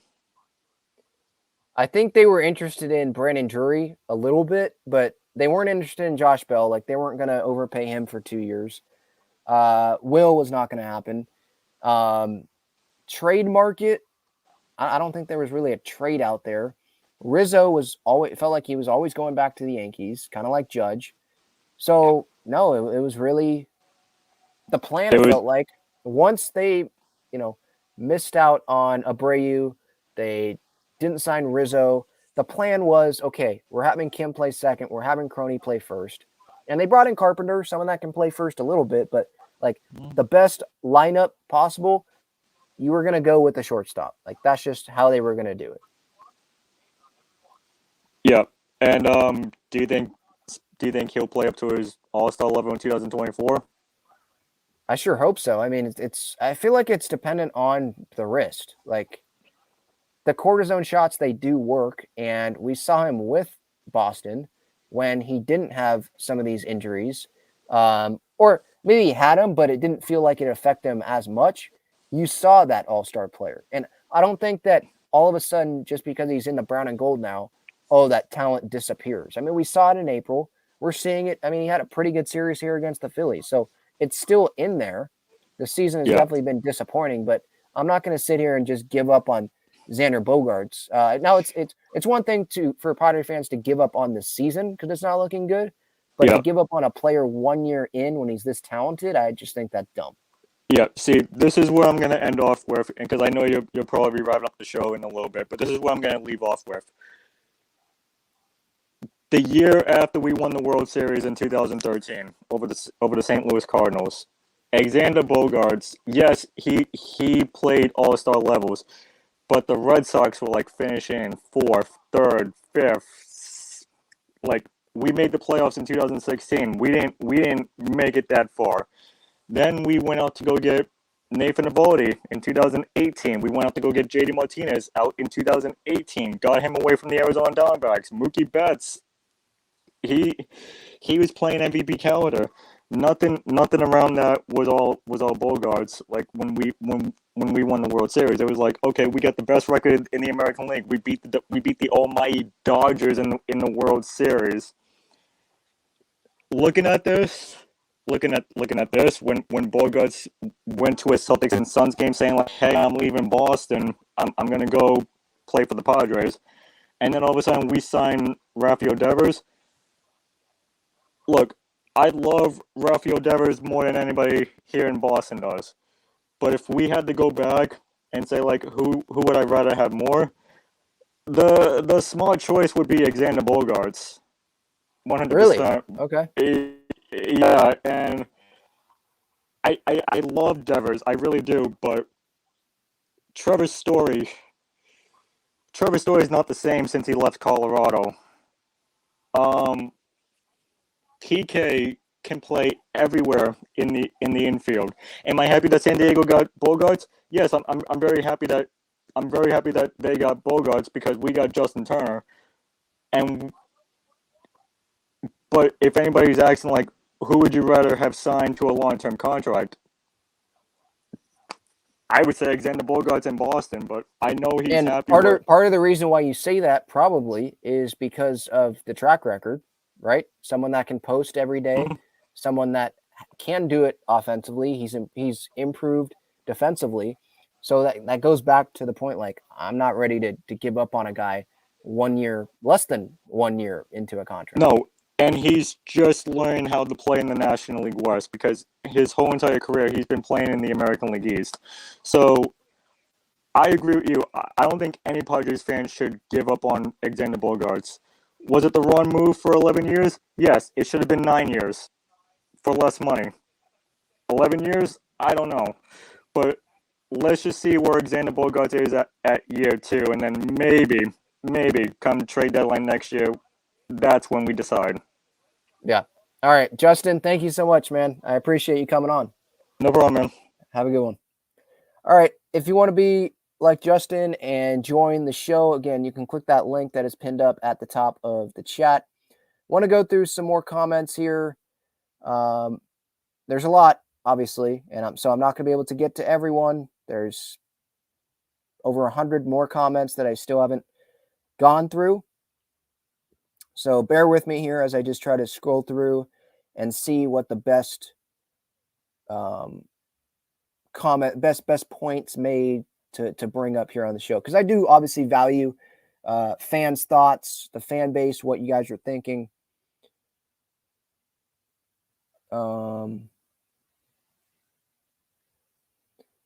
Chad says, I want to interview Mud and get him to give his true thoughts on the season. I mean, look, you know how he feels about the season. Just listen to him on the broadcasts. I'd love to have Mud on the show. Obviously, Padres don't allow that. I've been through that before. They don't allow me to talk to Don either.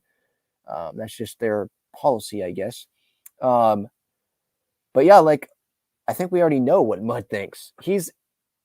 I see in the chat here, Mud will lose his S. Like, he's already losing his S as much as he can in the broadcast booth, it feels like. Like, when certain things happen, you can hear the groan, like, he's pissed off. Like, because he wants this for not just himself, but for Padres fans, and he knows what all of us have. I shouldn't say all of us because I am young, but all of the older Padres fans have gone through. Like, you guys have obviously been through way more than I have. And even the younger Padre fans that are actually like Padre fans since they could remember watching the Padres, ever since they could, like, still been through a lot, still a lot of losing, and you can multiply that times 3 for some older Padre fans, or times 4, right? So he wants that for those people as well. And we thought going into the year, this was a great chance to do that, but that just doesn't seem like that's going to be the case this year.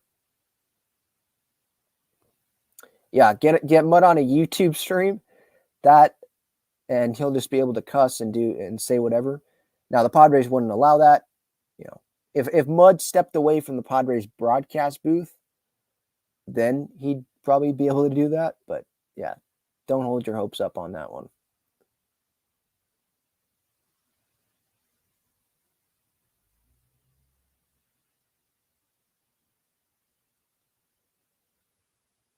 Change-O Surfer says, if Ben and Woods can go on YouTube and talk S, Mud should be able to as well.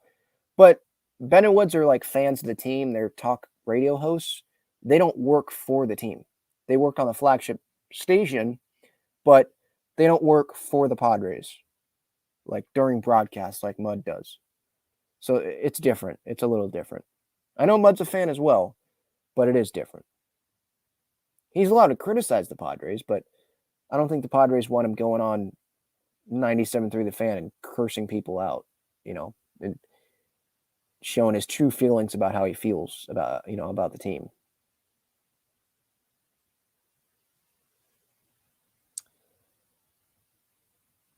Chad says the Rockies owner was right all along. Yeah, I mean, that's another thing that's just like freaking sucks about this season so far.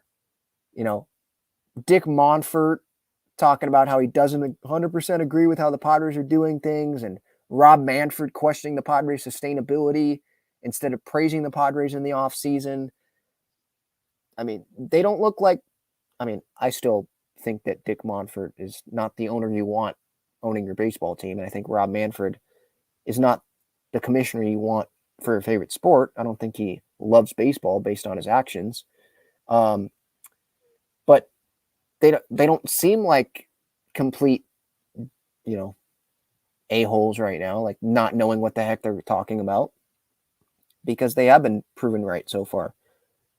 Rockies owner didn't agree 100% with what the Padres are doing, spending all this money.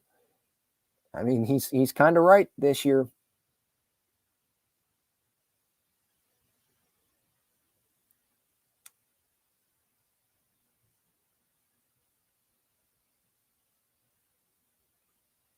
Charlie says Ben and Woods are such Preller nuts huggers.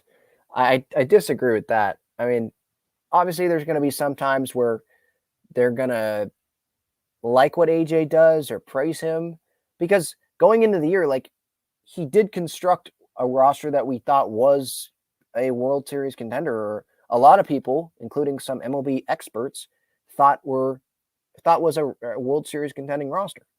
And again, he can't control what the players do on the field. He controls the on paper stuff, you know? So, yeah, did they praise AJ? Did I praise AJ? Yes, of course. But when they last had him on their show on 97.3 The Fan, what was that? During the Cincinnati series, they were critical.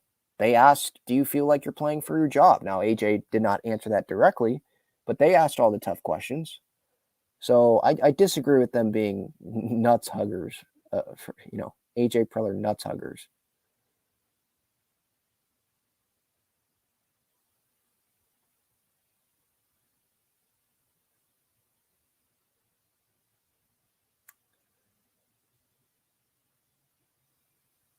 Just continuing to go through the chat here. By the way, Manny and Soto, during this series, I think the media asked Bob Melvin about this. Bill Mel commented on this. Manny and Soto, they're dealing with some finger issues. I don't know if anyone noticed that, but on swings, they've kind of looked weird, or weird follow through, or they've visually, you can see that, like, they're in pain after some swings and some stingers. And I guess it gets bad during cold weather, but usually it doesn't happen this late into seasons. I think that's what Manny said the other day. And so, I mean, Bob Melvin even admitted it. Like, it's a little concerning. They're playing banged up. Obviously, Tatis with the ankle thing the other day. Morahone on the IL. Suarez hasn't come back yet. Campy hasn't come back yet. Pomerantz, I mean, this guy's still getting paid by the Padres somehow. So is Hosmer. Manny, Soto, feels like they're playing banged up. Bogarts, I think he's more healthy, but no one is, like, truly healthy at this point in the season, So, yeah, playing banged up, but I don't think fans really care about that right now. They're not going to sit there and be like, well, they're banged up. Maybe they'll turn it around when they get healthy. I mean, when you're July here and you're banged up, it's a season. The season doesn't stop for you. You got to just keep playing through it. Chad asks, can somebody swap out Carpenter's bats? It looks like he's swinging 200-pound bats. No, I don't think they can. That's his bat, and they're looking, if the Padres decide to try to buy, they're looking for a DH. You have to go get another bat. Again, I'm not advocating for the Padres to buy right now. They don't deserve to. The players have not proven to the front office that they deserve to go get extra help. But if they do buy, I mean, you'd be stupid to not go get a bat. Matt Carpenter is hurting this team. Just like Austin Nola, he's hurting the team. He's not even playing very much. He's still hurting the team because Gary has to catch all the time. And I don't know if that's the best for Gary.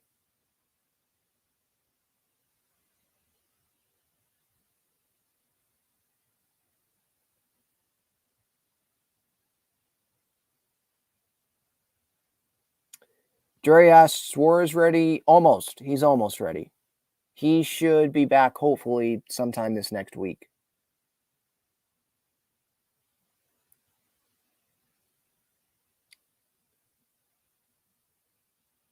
Chad says, the fact that Weathers is still our spot starter tells you everything you need to know about Preller's lack of roster construction. Tells you about the depth, yeah. Continuing to believe in Ryan Weathers.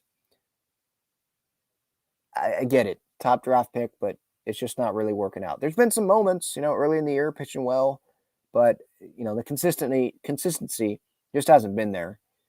And yeah, like Julio Teheran had him. I think he opted out, but they didn't bring him up to the big leagues. He had that right and pitched well.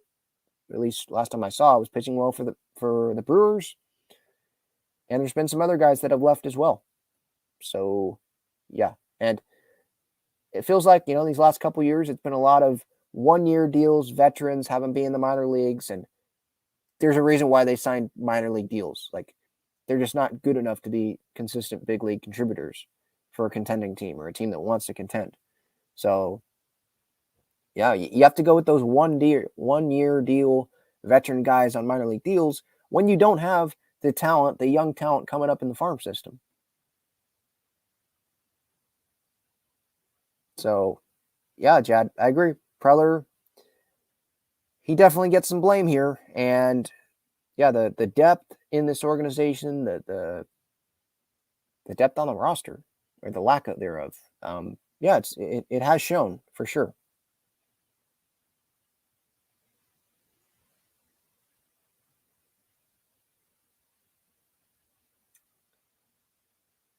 All right, I'll get to the rest of the chat. I see Nomar in here. What's up, man? Hey, what's up, man? Can you hear me? Yep, I got you. Hey, cool. Thanks for having me on the show. I think it's cool that you do this. Yeah.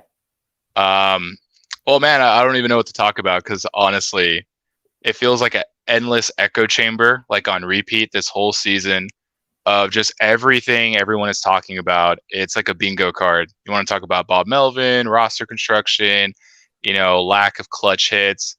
At this point, I mean, I don't even know what I could tell you that you haven't heard before. But how are you doing, man? I mean, how are you hanging in there, honestly? Yeah, it's tough. It's tough. I mean, like, you always, at least for me, I'm someone that, okay, they lost. Well, they play again tomorrow. Or you get up in the morning, it's like, okay, Padres play today. Like, I'm excited about it. But it's almost at the point where it's like you're dreading it because something bad is going to happen. You look at, or like today, I wasn't watching earlier in the game, but they have a lead. But I'm like, I'm not getting excited about that because look at what happened the day before. Look at what has happened countless times this season. Having a 3-run lead means nothing early in the game because this team can just go choke it away. It's really frustrating. And going to the ballpark, obviously my family has half-season tickets. Going to the ballpark, and it's like, okay, it's great to be at the ballpark, but you see the sold-out fans and the fan support, and you're sitting there in the 7th, the 8th inning, and it's just 4-1 other team, or you have a 3-1 lead, and it's the 8th inning, and now it's the other team's winning. It just feels like it's been like that a lot, and you're leaving Petco Park, and it's depressed because maybe they had a decent end to a road trip, and they come back home, and they're flat. Like, it feels like that's happened a lot. So, yeah, I'm sure I'm not the only Padre fan where it's like, it's almost like I dread the game sometimes, or I'm excited about the game, but then when they get a lead, it's like, I'm not super excited about it. How are you feeling right now? I mean, I think we're all on the same page. I have a half season package for this season too. So I do the 40 games, and I feel you. It's been reminiscent of, what was that, like that 1 week where I think they played the Nationals, and it was the Nationals here in San Diego, like in August, when Hader wasn't doing too good, right? Yep. I think he had back-to-back blown saves. And I just remember that feeling was really low, because at that point, it's like, is this team going to get the momentum they need to go, on a run and get into October? And we all know what happened. But that feeling of dread, it's like the way I think we've all felt all season. It hasn't been fun going to the games. I think at one point going to the games, I was like 6 games below 500, which seems to be the norm with anyone attending games at Petco Park this season. You either haven't seen a win or you've seen like a few. But it's tough. I think like we're all a little shocked of where we're at in terms of the narrative with this team, wanting them to sell. It should be a little more exciting. You want them to buy, but that's just not the case. I guess my question for you too is, how would you react if this team is still like 3 or 4 games under 500 at the deadline and AJ Preller adds? How would you feel about that? I would think that would be idiotic, because if they're 3 or 4 games under 500, then that means that they're like in the same spot. I mean, they're 6 games under now, I guess, right? But Yeah. like, it's not like they got a whole lot better. Them digging themselves out of the hole, to me, is like getting to 500 and getting above 500. I'm not saying that I expect them to do that by the deadline, because it's just a big hole. But, being 3 or 4 games under, that means that they're not playing great baseball going into the break. They're still kind of being inconsistent there. They're only making up a couple games based on where they are right now. And that's just more time that is ticked off the calendar closer to the end of the season, less time you have to make up the ground. And kind of like I mentioned earlier, them buying, like you're saying, if they're still under 500 at the deadline, that's just one, you're setting yourself up for failure in the future too, because you have these and it sucks. It really sucks to say you have these golden opportunities with Hader and Snell, because we wanted them to be huge parts of this team this year and going and winning, but you do have the golden opportunity now based on the circumstances. Ohtani's not getting dealt, I don't think. So you have the 2 most appealing pitchers on the market. And if you don't capitalize on that, you're setting yourself up for another disappointment next year, or another disappointment the year after that. It's not going to be a 1-in-a-century collapse or 1-in-a-century disappointment. It's going to be a consistent thing if you can't capitalize on this. Yeah, I mean, I'm like pretty excited to see the deadline, just to see what happens. I can't believe we're all rooting for a sale, which is just kind of like ridiculous. But it's the right thing to do. I don't know. Deep down inside, I can just see Preller just going all in for God knows what reason. And because Seidler he might allow him to do that. Like, yeah, exactly. Seidler, he's so, I love him. I love that he's spending this money and he's a fan and he really cares and all that. But like, at some point, you have to realize, like, you don't have to be, the opposite of optimistic all the time. You don't have to switch the light fully off, but you have to realize, like, you can be all optimistic you want, but the results at the end of the day, that's the biggest thing here. The win-losses, that tells you the story. You can be like, oh, all this talent that AJ has put on this team, it's great. They can, turn it around. But even if they turn it around, at some point, it's still going to be too late. They could play really good baseball for a couple weeks. Is that going to put them in a playoff spot? No, it's not. They're 8 games back. Like, Arizona's 10 games over 500, and the Padres are 6 games under. That's Arizona can play mediocre baseball. The Padres can play great. That's not making up all the ground, to be a postseason team. So I could, you talk about Preller, maybe, just saying whatever and going and buying, like, because his owner, his boss, is someone that would allow that. How many owners in baseball, like, let's ask ourselves this question. How many owners in baseball would allow their GM to buy in this situation, even with all the talent on this team? Because I think a lot of owners would look at it and be like, no, I can't be optimistic about this team. But Peter Seidler's different. He's just a different guy. And that could end up being bad for this franchise. There's a lot of things that he's done that has been good for this franchise with the money spent and all that. But his optimism, that could hurt this team at the deadline if he enables Preller to continue trying to believe in this team when nothing's going to happen. That's like the difference with, I guess Cohen, Steve Cohen of the Mets was saying, they're going to be, their deadline is going to be contingent on the team's performance. I'm paraphrasing, but I mean, I guess I like that because it's very clear. It's like, hey, if we suck, we sell. If we're good, we're buying. And, the whole, when I look at AJ's excellence comments and everything, everyone is using that. You go on Padres, on Twitter, when they post like the win-loss thing, the final, you just see people typing that a little more. But I don't know what to expect. I think the only energy I'm going to be bringing myself like to the games, because I'm going like 2 games in the Pirates series. I'm sure you'll be there. Yep. It's kind of like, I think we all have to just take a step back and realize it's a wash.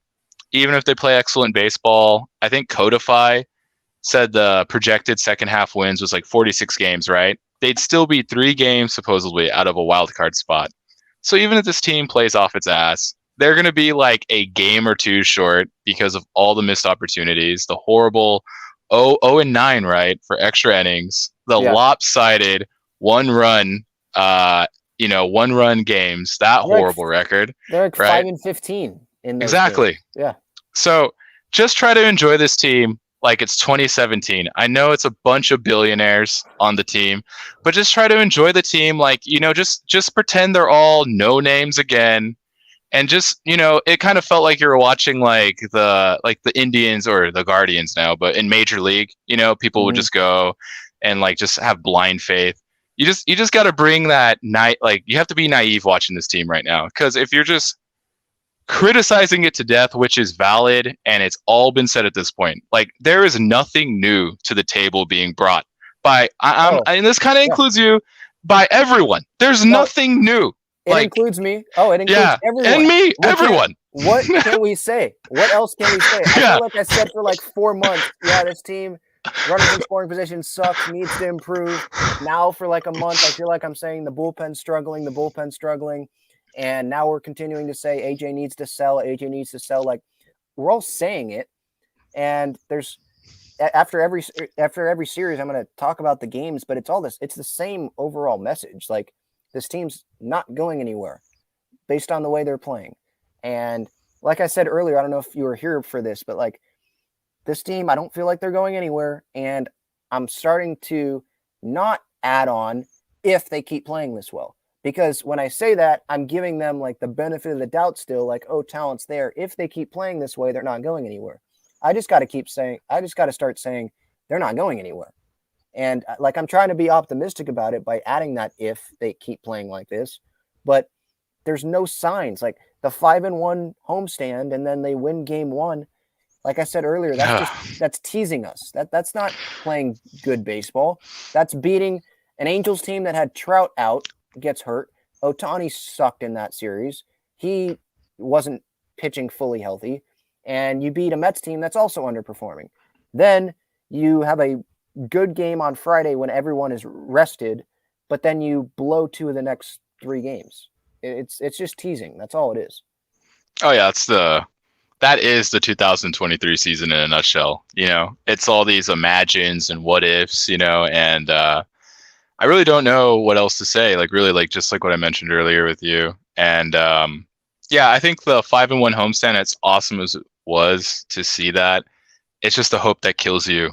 And part of me wish it never happened in some weird way, but it's awesome. I mean, I hope they just have some cool moments, and we just take it for what it is, especially as season ticket holders.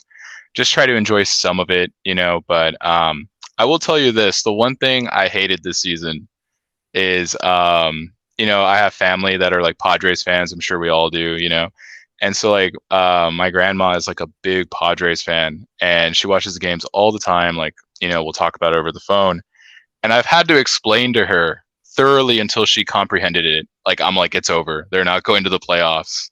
And to crush her like innocent spirit for watching this team is the one thing I hate most about this season. Like, I wish they would refund me the money or something.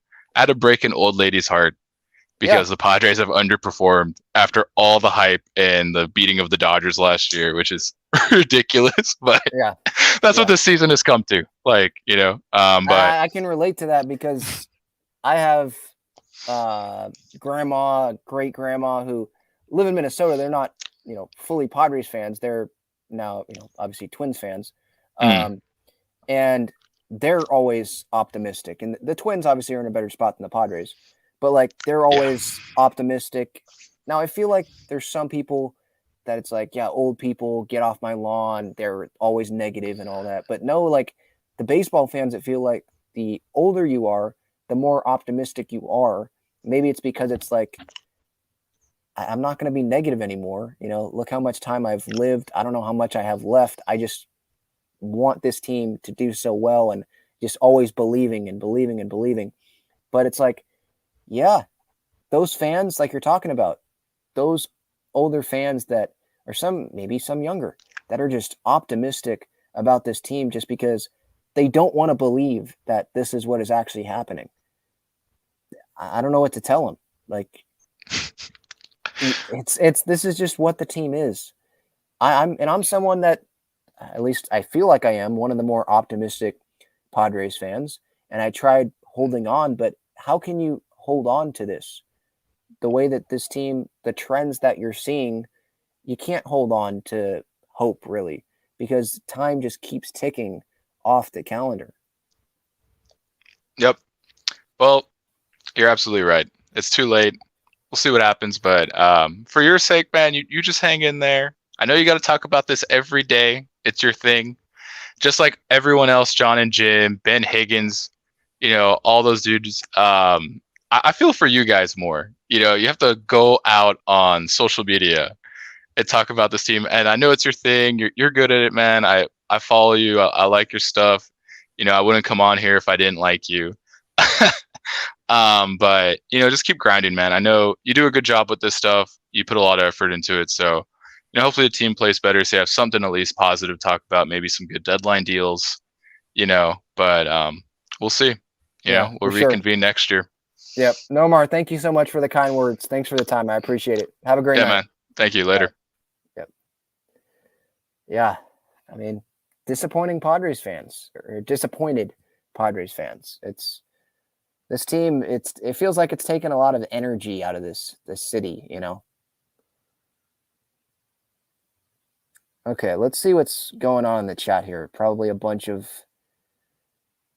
still irritated fans, and you should be, for sure. How many more Padres, this just popped in my head, how many more Padres games do you think that are going to get sold out this year? I feel like, next couple homestands, they're going to keep selling out the games.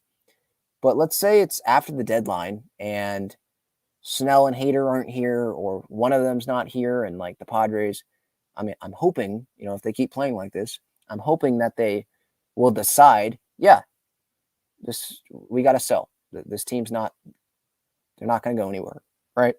Let's say they do that. Are they going to keep selling out the games? I wouldn't blame Padres fans that aren't season ticket holders, right? I wouldn't blame those fans for not wanting to go buy tickets to a September Padres-Rockies game when the Padres aren't going anywhere, So the team's going to take some hits too financially, I think, from ticket revenue, but if they keep not performing.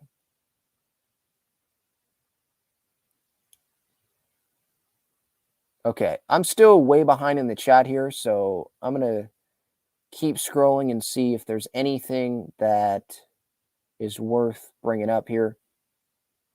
By the way, if you want to join the show, there's still time. You can click that link that is pinned up at the top of the chat. Pedro says, salute for Ben for allowing his followers to speak their mind. Other channels want to control the narrative. Yeah, I mean, look, other channels, like, it is their show. This is my show. So I guess I can do what I want with it. They can do what they want with it. They can steer it in any direction that they want to do with it. But I like hearing from other Padres fans. Like, I don't view myself as superior to other Padres fans. Like, I know more than you and you're below me and all that. Like, I view us on the same level. Like, we're just passionate Padres fans. I love talking with other Padres fans about the team at the ballpark when fans run into me. It's not like I'm, I don't say hi or, just try to big time them and keep walking. Like, I like engaging with other fans. I like giving them a platform because some maybe don't have the time to have their own show or they just don't want to do that, but they're passionate. And if they want to come on here and give their thoughts, like, I think it's better than just doing it through the chat. I like the chat, but the face-to-face, I can see them or I can hear them if they don't want to be on the screen. I can hear them, their emotion, their thoughts, and I can, direct back and forth. Like, I like that instead of just me talking. And sometimes maybe some people think for those shows that do that, like, I'm just talking at you. I want you all to feel like I'm talking with you. And so, yeah, that's why I like having that feature to have some come on here, like Pedro has in the past. Some come on here, anyone that wants to come on and give their thoughts about this Padres team. Chad says, we didn't need a shortstop. Use the money elsewhere. Okay, I understand that. He's talking about Bogarts, obviously. But what if Bogarts would have played well this year? Would you still have that opinion? That's kind of where I stand on that. Like, I'm not ready to give up on Xander Bogarts in his Padres tenure 1 year, less than one season into the contract. Okay, didn't need a shortstop, but you needed another bat, right? You need another all-star bat, didn't you? And Xander fit that. They didn't get Abreu. They didn't get Trey Turner. Didn't get Aaron Judge. They weren't going to trade for a big bat, right? Like, they needed to get it somewhere. And I think a lot of fans were excited about Xander Bogarts when they first signed him. So I'm not saying you have to be as excited about Xander now seeing what he has done so far, but I don't think you should be crapping on Xander and hating him or hating this contract less than a season in if you like the deal when it happened. A few years in, okay, you can crap on it if things aren't working out. But less than a season in, I think you got to give it a little more time. He has been a reason why this Padres team is under 500. Like, I'm keeping him accountable for sure. But at the same time, I think you got to give him a little bit of room here. This isn't someone that's been here for 5 years and he has sucked, and he's not producing the same numbers that he did with the Kansas City Royals like some other dude did,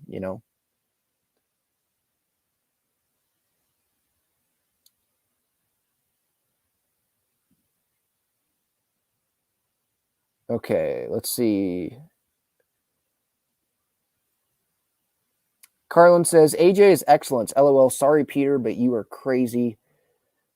Yeah, I mean, the AJ is excellence line. I said this on my show and on John and Jim when I was on there, probably a couple Fridays ago when he first made those comments outside Petco.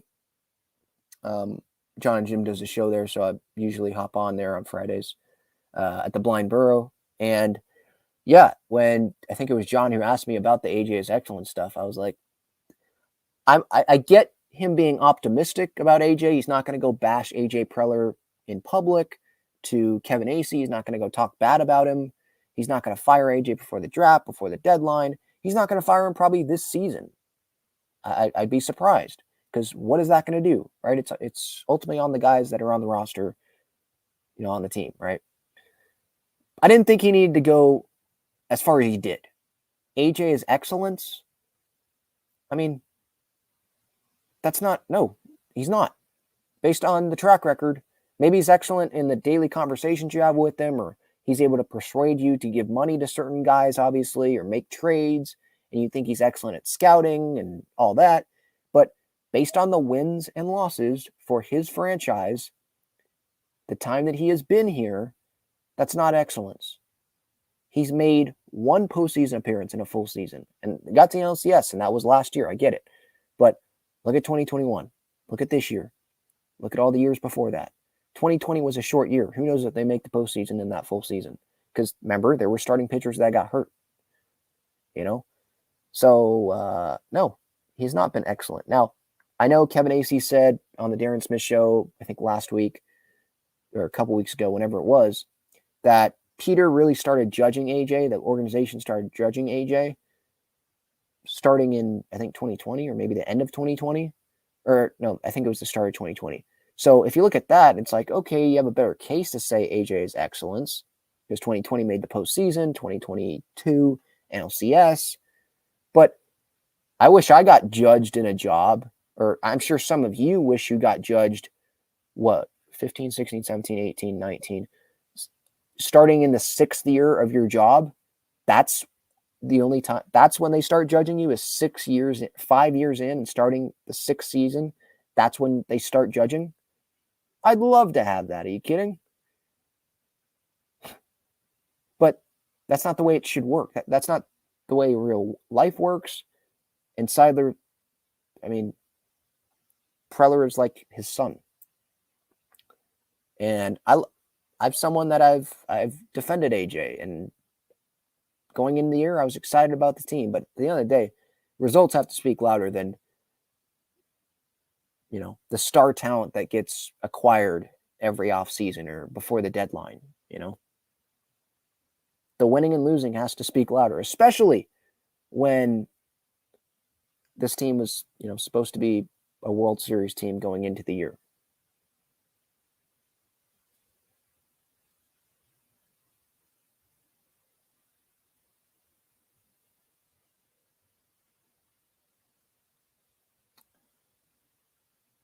All right, I'm going to get to some San Diego sports stuff, and then I'll get back to the chat.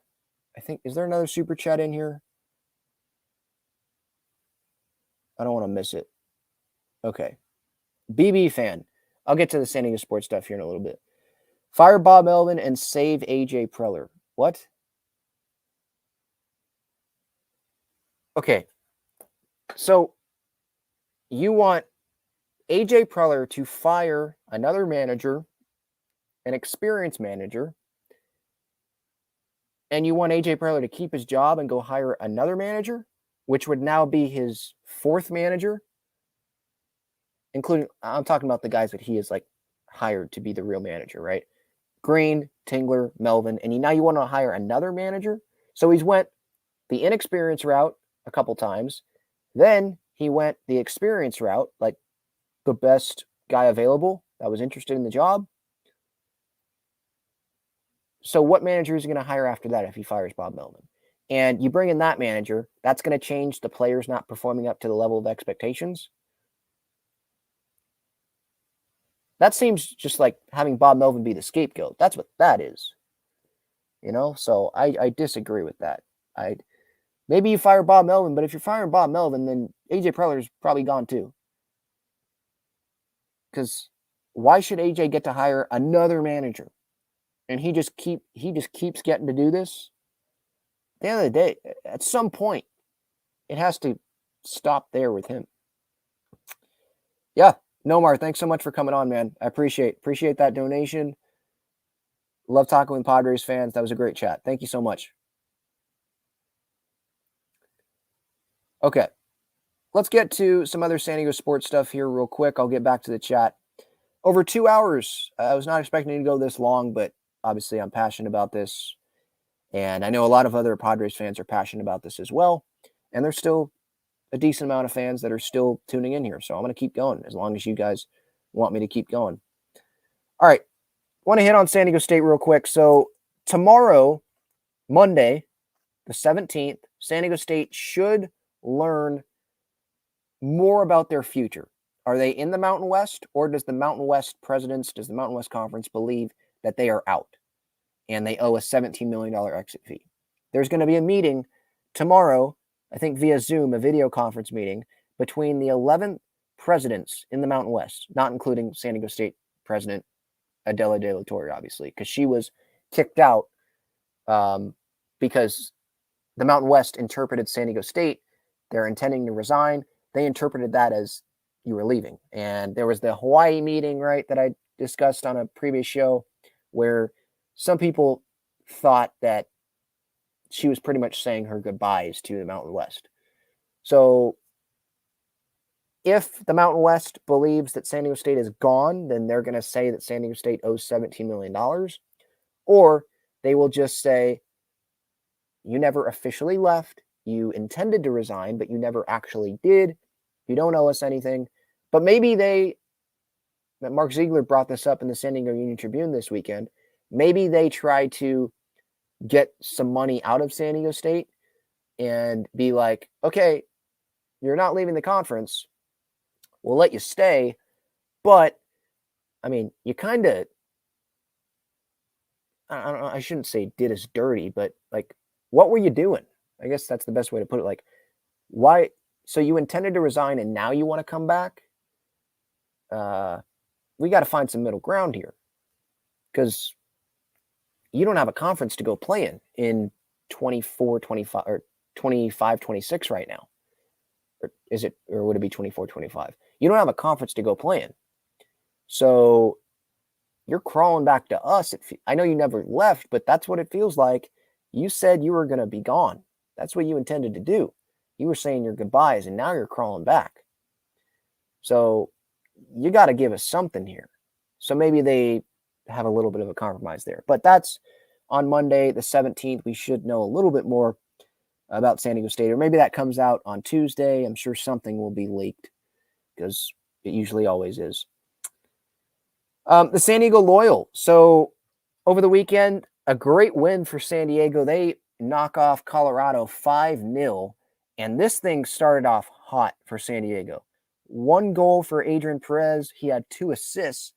Great night from him, and he scored a minute in the first minute. I think it was like 30, 35 seconds into the match. He was really good in this match. There were a couple headers for the San Diego Loyal, and so they've been playing better. Last couple games, 2-0 win over Hartford on the 8th, 5-0 win against Colorado, and they obviously had the draw, which felt like a loss because they had a 2-0 lead against Indy, but it was a draw. So they have not lost since June 24th, and they are now 8-6-5, 8 wins, 6 draws, and 5 losses. And I believe they're now 4th in the Western Conference in the USL. But, what I noticed from the Loyal in this match was like just relentless, continuing to attack, not being like, okay, we're up 2-0, take the foot off the gas. They kept going. And so now they have a little bit of a break. Their next USL match is not until July 30th, which it's against Colorado Springs, same team they just beat 5-0. That one on the 30th will be at home. That's on a Sunday. But the match in between, it's going to be a friendly. July 27th, Thursday, July 27th at 7 p.m. at Snapdragon. It's a huge match for the Loyal, obviously, because of the brand that they're playing. Borussia Dortmund coming to San Diego at Snapdragon. Probably going to be a full house. Gio Reyna, maybe he comes. Weston McKennie, maybe he comes for Dortmund.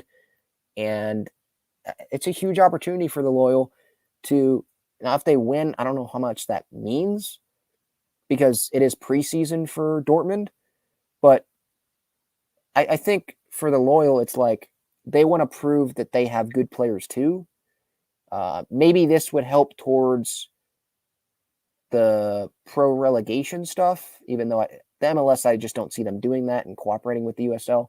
Even though there was news, I think, recently that the USL, there's going to be a vote or something on it, on a relegation system, I guess like a three-league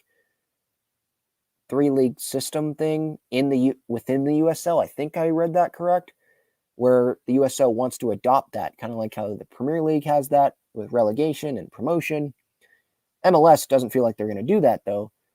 It's just going to be like the other sports, NBA, NFL, MLB, NHL, because you have, billionaire owners and all that. I don't know if they would want to do that. Now, I think it would be great to have the promotion and relegation in the United States. It doesn't have to be 3 teams. I think that's how it is in the Premier League. Maybe 1 team. Best USL team gets promoted. Worst MLS team, you have to earn your spot back the next season. Even if it's just 1 team, like that's still an interesting thing there. So we'll see what happens there. But getting back to the Loyal, it was a good win, 5-0. Again, they kept the foot on the gas. They didn't let up. And so I think Nate Miller, the Loyal, they got to be proud of that win against Colorado Springs. So again, 8-6-5 are the Loyal. Next match, July 27th, a friendly at Snapdragon Stadium against Dortmund. A huge, huge brand, global brand. So good opportunity for Loyal that they're going to have there. All right, let's get back to the chat here. Let's see if there's anything else that I wanted to touch on here.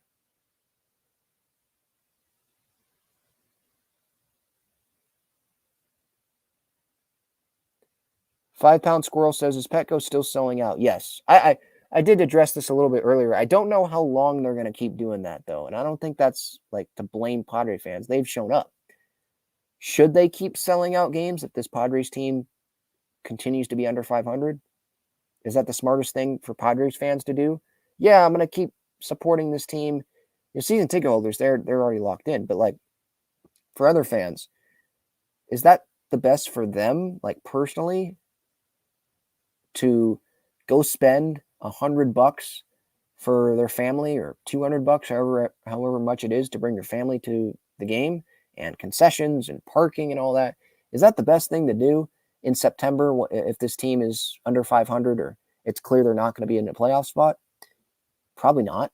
And I wouldn't blame families for opting to not go to Petco Park. So they've got to turn this around if they want to keep selling out the ballpark, I think. They're still going to have good crowds because the season ticket holders, there's so many of them this year. Obviously, there's a wait list. But the sellouts, don't know if... And Petco might... The Padres might count those as sellouts. I think you have to get to like 40,000 or something. So they might count them as sellouts, or I don't know what the threshold's going to be. But you'll see the attendance, and it's like, that's not really a sellout, you know?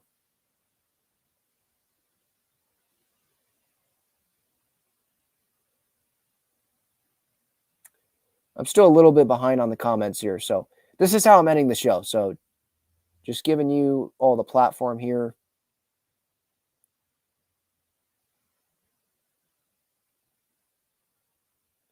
Lizzie says, as long as Petco sells out, our complaints are useless, to be honest. I don't know about useless. I get your point. Like, well, the business model is working. They're still selling out games. At the end of the day, the Padres, it's a business, and they're bringing in a lot of revenue from the ticket sales. But are our complaints useless? If the Padres, they struggle, we want Preller to go, or we want something to happen, some changes to happen, are they going to be useless? Because I think Peter knows what fans are talking about. He's one of the fans. He's not just in it for the business. And if they keep losing, like, I don't even know if Peter has to look at our complaints. Like, he knows he's one of the fans. He's pissed off. And he'll see, well, we didn't get as much money as we would have hoped. I know the TV deal, right? That obviously factors into it. But the playoffs, too. If they don't make the postseason, that's a lot of money that they're not getting, that they were probably putting into the equation that they were going to get this year. That's a lot of money that you get in the postseason. They got a lot of money from the 2023 or 2022, that playoff run. And if you don't host any home playoff games, again, that would be a blow. And I think the organization should be motivated to make changes if that happens, because it's not just impacting fans, it's impacting your bottom line. You're not getting as much money as you were thinking you were going to get.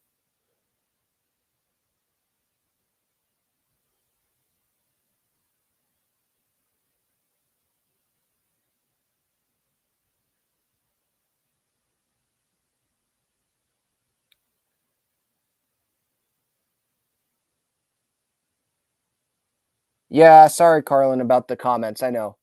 I'm usually behind on the comments because I give a bunch of my thoughts and then I go to the comments and try to read through them, because it's hard for me to give my thoughts, and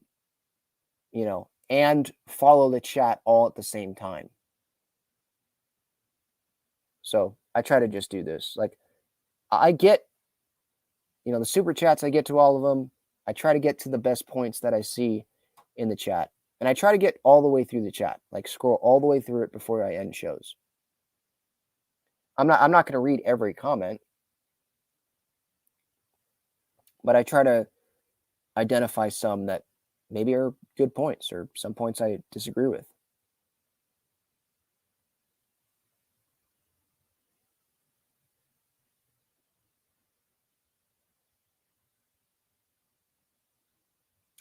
AB asked, Ben, what is the best return the Padres can get for Snell and Hader? For each of Snell and Hader? Well, for Snell, I guess you could compare, I don't know, maybe the Verlander trade years ago. I mean, Snell's pitching that well. who are other guys that have been dealt mid-year? Scherzer, but that's not really comparable because that was with Trey Turner. Nats got back a big package. They got top prospects back. The top 2, I think, from the Dodgers, right? But they gave Trey Turner as well to the Dodgers. Multiple years of control. For Snell, I mean, you could definitely get a team's top 5 prospect, I would say. Now, I don't know how much you would get beyond that, but I think you could get that. And Hader, I think you could get maybe a reliever with multiple years of control, or maybe you get a starting pitcher with multiple years of control. You could get pretty much whatever you want at like the big league level, I would say. Obviously not like superstars, but like some pieces, some spots that you could fill, multiple years of control guys that could be on your team next year. You know, if you want a DH, a guy that could play corner outfield, you could get that for Hader from someone, probably. Or you could just go the prospect route and just stock up on guys that are ready to go for next season, or they're big leaguers. Like, they're ready to come help this Padres team for multiple years, under control, not an absurd salary. They could get good packages back for Snell and Hader. Maybe I'll have to mess around on that. What is that called? The baseball trade value machine? Maybe I'll mess around on that and see what some deals are. Match up some teams for that.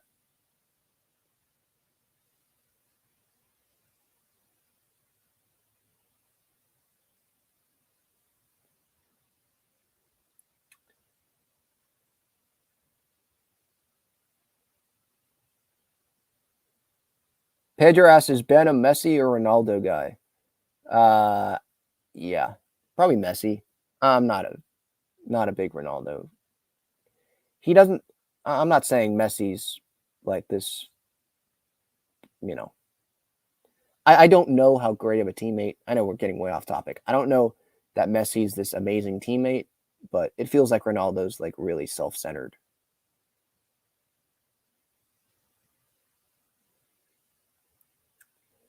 Carlin asks, when does the trade deadline brainstorm narrative start?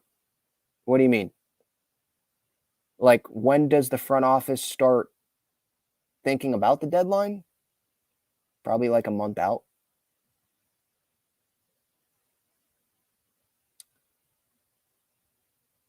Yeah, I don't know what you mean by that. Like, because I know the fan base, if you mean the fan base is already talking about the deadline.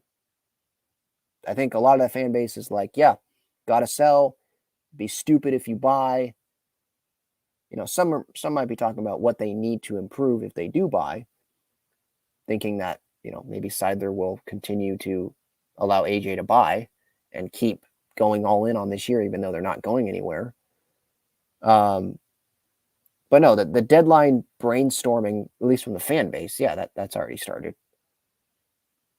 All right, that's going to do it. Talking Friars episode 428, over 2 hours here tonight. Thank you so much for the time. A quick reminder again, you can use that code Talking Friars on SeatGeek, $20 off. Click that link in the description for Breaking Tea, great San Diego sports swag, Padres Aztecs wave. If you stayed all 2+ hours, I can't tell you how much I appreciate that. Thank you, thank you, thank you. Have a great rest of your night. Hopefully we can get some Padres wins coming up to, you know, get some more joy back in our nights watching this Padres team. All right. See everybody. Have a great rest of your night.